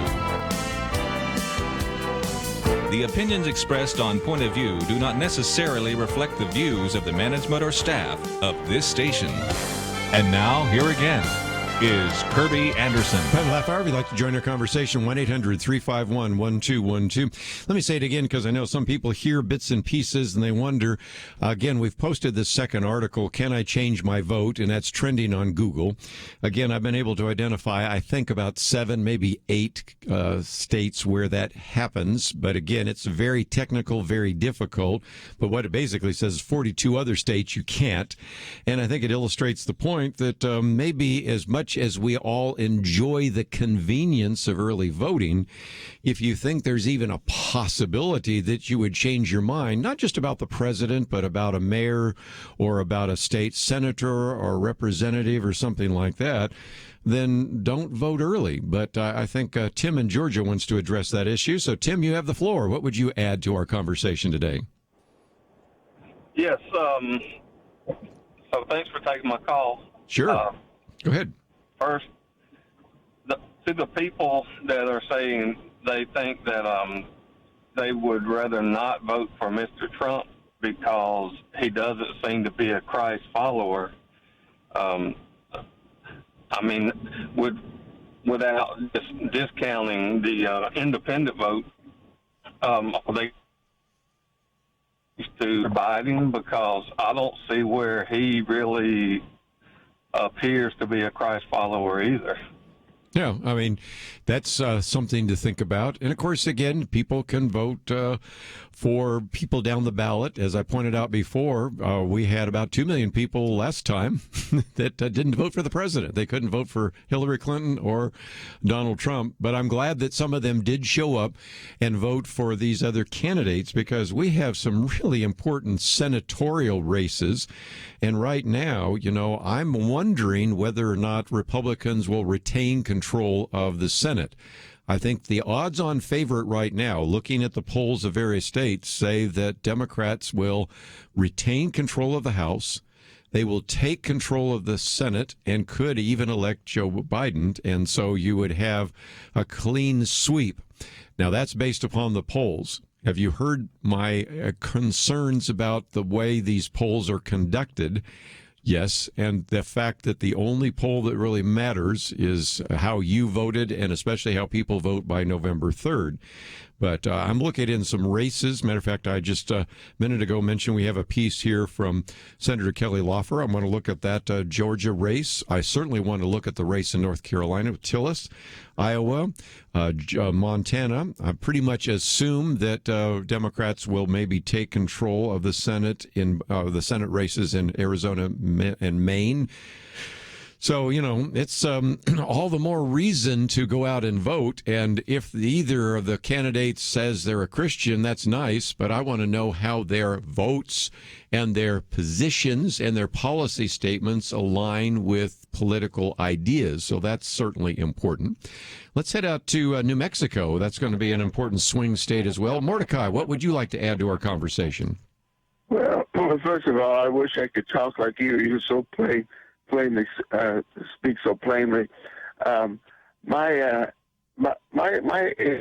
thing is, you know how they have Flag Day and stuff, different holiday type things or reminders of historical things. Sure. And by the way, Flag Day is Trump's birthday. But anyway, but what I was wondering, why couldn't they have a voter education day on the calendar, and then states or communities could do some educating of their systems of voting and stuff like that. And then I was also thinking, and I don't know if we have a right to life or pro-life day on the calendar, but that would be nice too. Yeah, that would be. You know, and thing your one on education is a really good idea because Unfortunately, I'm afraid it would be politicized, but it doesn't have to be because a lot of individuals just simply don't know the laws. Even around this table here, we were talking about the fact that, well, really what you have, most people think we have a national election. No, we don't. We have 50 state elections and a District of Columbia. And so let's take your state of New Mexico, for example. You have 5 electoral votes. And whoever wins, and the assumption right now is Joe Biden will win, those 5 electors will go to your state capital and then cast their votes for Joe Biden. I live in the state of Texas, so we have 38 electoral votes. The assumption is Donald Trump will win. But that's up for some question at the moment. And that means those 38 individuals will go to the Texas state capitol, which is Austin, and cast their votes. And so people say, well, what about the possibility people will split their votes? Because last time we had 2 what were called faithless electors. That case went all the way to the Supreme Court and actually affirmed this fact that states could do so. But we have a couple of states, and that would be Nebraska and Maine, where it's split based on congressional issues. So it's really important to even know about that. I just mentioned a few minutes ago something I did not know, and that is that at least some states can actually change their vote. Many people don't even necessarily know when is the last day to register to vote, which most of the time is a month before the election. So there could be some great education that could take place that wouldn't have to be partisan, but I fear that it would get politicized. But I think you've got some good ideas. So, Mordecai, thank you for calling. But just before we run out of time, I do want to acknowledge something that was very historic, and that is Judge Amy Coney Barrett became Justice Amy Coney Barrett. It was important, but not important enough for the mainstream media. I don't keep track of this, but groups like the Media Research Center concluded that the ABC News gave it 0 seconds of coverage. NBC and CBS collectively gave it 50 seconds of coverage. So unless you were watching either C-SPAN or Fox News, you didn't necessarily see that the vote came in confirming her in the United States Senate. And then there was a ceremony at the White House, and Kelly Shackelford, who will be with us on Friday, was there last night, so I'll let him talk about that. And I've posted the first article here by Kelly Loeffler, who is, again, the senator from Georgia. Many of you in Georgia know her, and she's running a re-election campaign, special case, I think it is. But she talks about the fact that there have been a lot of attacks on the Constitution. And so in this very good article talks about the fact that Justice Amy Coney Barrett has a judicial philosophy of originalism and textualism. Now, if you heard the interview last hour with Buddy Pilgrim, you know that originalism is looking at the original intent of the Constitution. Textualism is looking at the text of the law as it was written. And so, again, she certainly says that this is a woman who understands and respects the court's role to interpret the law as written. And she actually talks about having traveled around the Peach State, finding a lot of enthusiasm for her, and actually joined with that bus tour with Concerned Women for America. I think she joined it there in Marietta, Georgia, and traveled around. And last night, Amy Coney Barrett, after she was actually sworn in by the Associate Justice Clarence Thomas. Again, I love the image. African-American Associate Justice swearing in a woman Associate Justice who is the first woman of school-age kids on that, only the 5th woman on the court. And she made a statement that everybody has loved, and I thought, it's pretty straightforward, but I guess it shows you how far the court has gone in the wrong direction, because she talks about this idea of the role of policy preferences. Here's her quote. He says, "It is the job of a senator to pursue her policy preferences. In fact, it would be a dereliction of duty for her to put policy goals aside. By contrast, it's the job of the judge to resist her policy preferences. It would be a dereliction of duty for her to give in to them. Federal judges don't stand for election, thus they have no basis for claiming that their preferences reflect those of the people." She goes on to say this separation of duty from political preference is what makes the judiciary distinct among the 3 branches of government.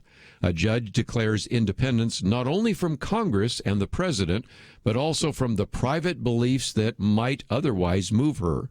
The judicial oath captures the essence of the judicial duty. The rule of law must always control. That is what I would consider to be an obvious statement, but not so obvious here in the 21st century when you have still 3 justices on the Supreme Court that rule according to their policy preferences rather than rule according to what the law might require. And a good illustration is what I will talk about after the break, because what has happened is while there was the confirmation and then swearing in of Amy Coney Barrett, the Supreme Court was ruling on another election law case. This time I think they got it right, but it almost is in direct contradiction to the one they ruled last week on in Pennsylvania. So we'll talk about that. I think it illustrates the point we're making, the point she was making, and we'll talk about that right after these messages.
Now, back to Point of View, your listener-supported source for truth. Back for a few more minutes, and as I said last night when there was the vote to confirm Amy Coney Barrett and then the swearing in, the Supreme Court down the street was actually ruling once again on election law.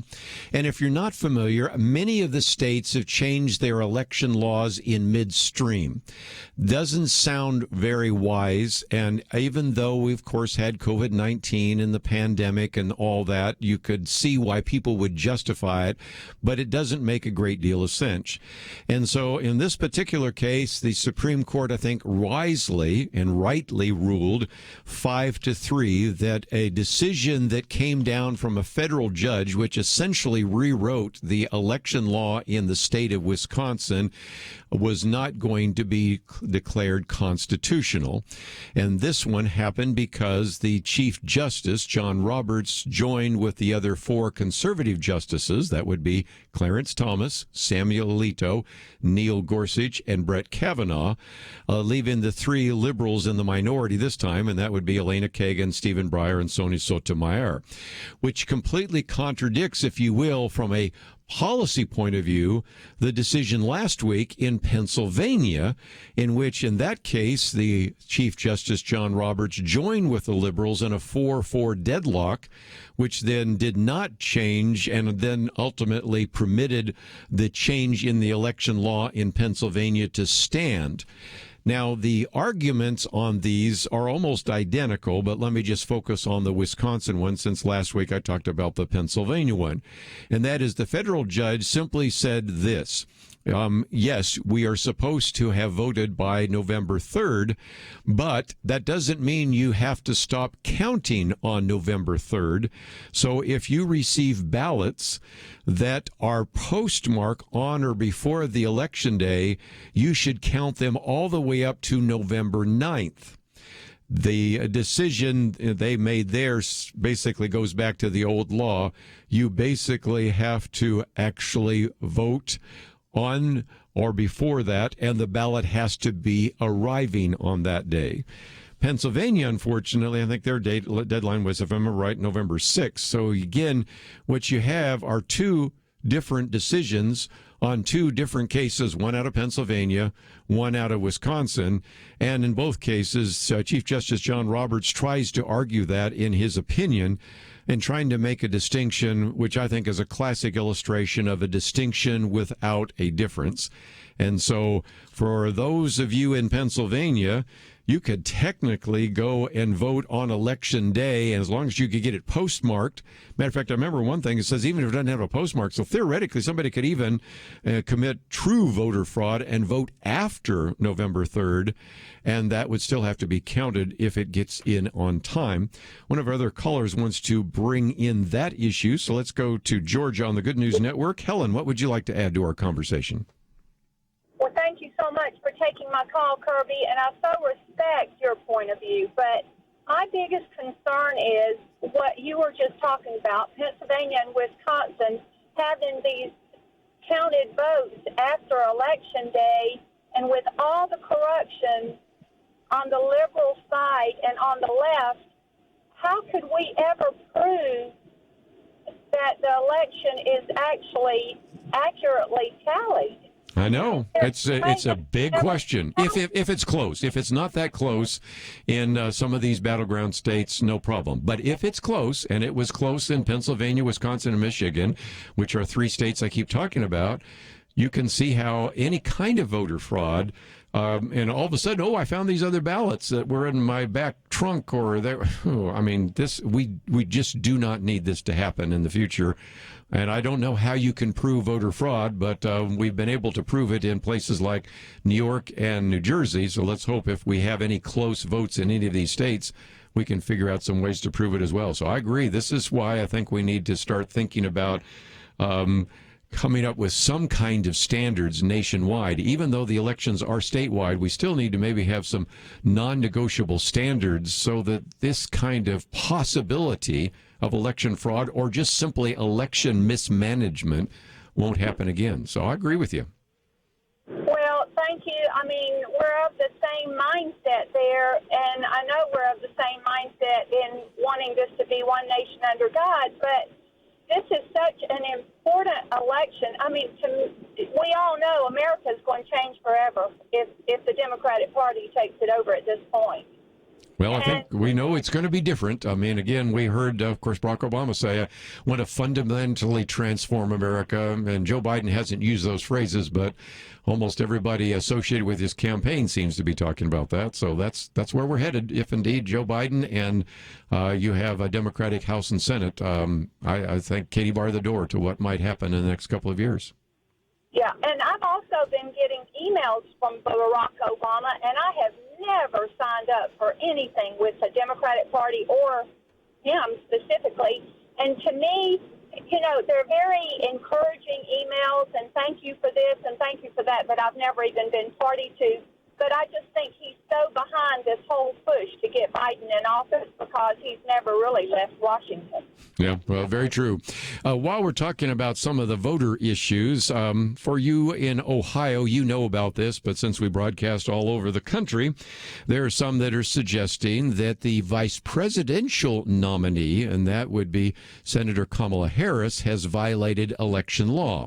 It turns out when she was there in Cleveland, you might have seen the clip of her actually with a bullhorn or a megaphone, whatever you want to call it, talking to various voters in line to vote.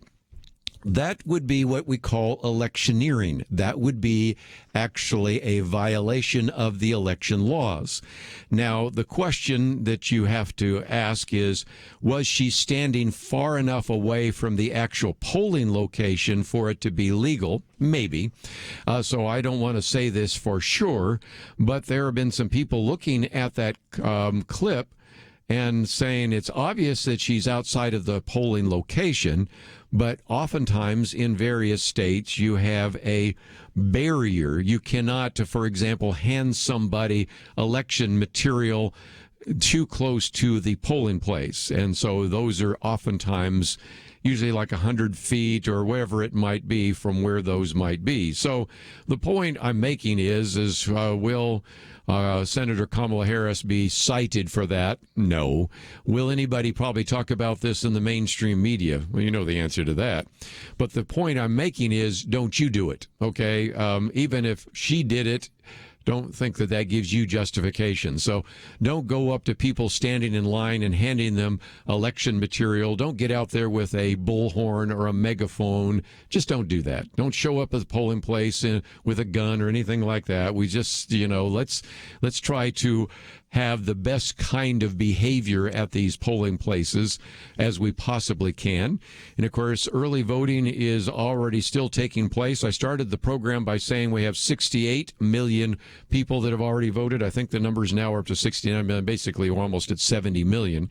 So this is something where you can understand why a few people say, can I change my vote? Because I'm one of the almost 70 million people that voted, and I've kind of changed my mind. And in a very small number of states, apparently you can do it, but it takes so much work that I'm not sure how many will do it. But nevertheless, that gives you a sense of what maybe all of us are learning about every single day here while we're doing this broadcast. So let me recognize that tomorrow we're going to get back into some other issues in the news. There are a couple of things that we just didn't even cover today. What about some of the third-party candidates? What about this whole idea of constitutional interpretation that we've talked about? What about the big tech articles I've posted? Well, we're simply out of time. But the good news is we will cover some of that tomorrow, so I'm looking forward to that. I want to thank Andrew and Steve for their help behind the scenes. It was great to have Buddy Pilgrim here. If you want to go back and listen to that or visit his website, it's all available at our website, Point of View. Looking forward to a great program tomorrow, because I look forward to seeing you right here on Point of View. Having civil conversations about important issues seems to be harder and harder. Various media outlets tell people what they should believe, why they should be outraged, and getting people to actually think, well, it can be difficult. Whether it's the gospel, tax issues, social policy, or just about anything else, you need to have solid information and clear thinking to address the hard issues. You need God's truth applied.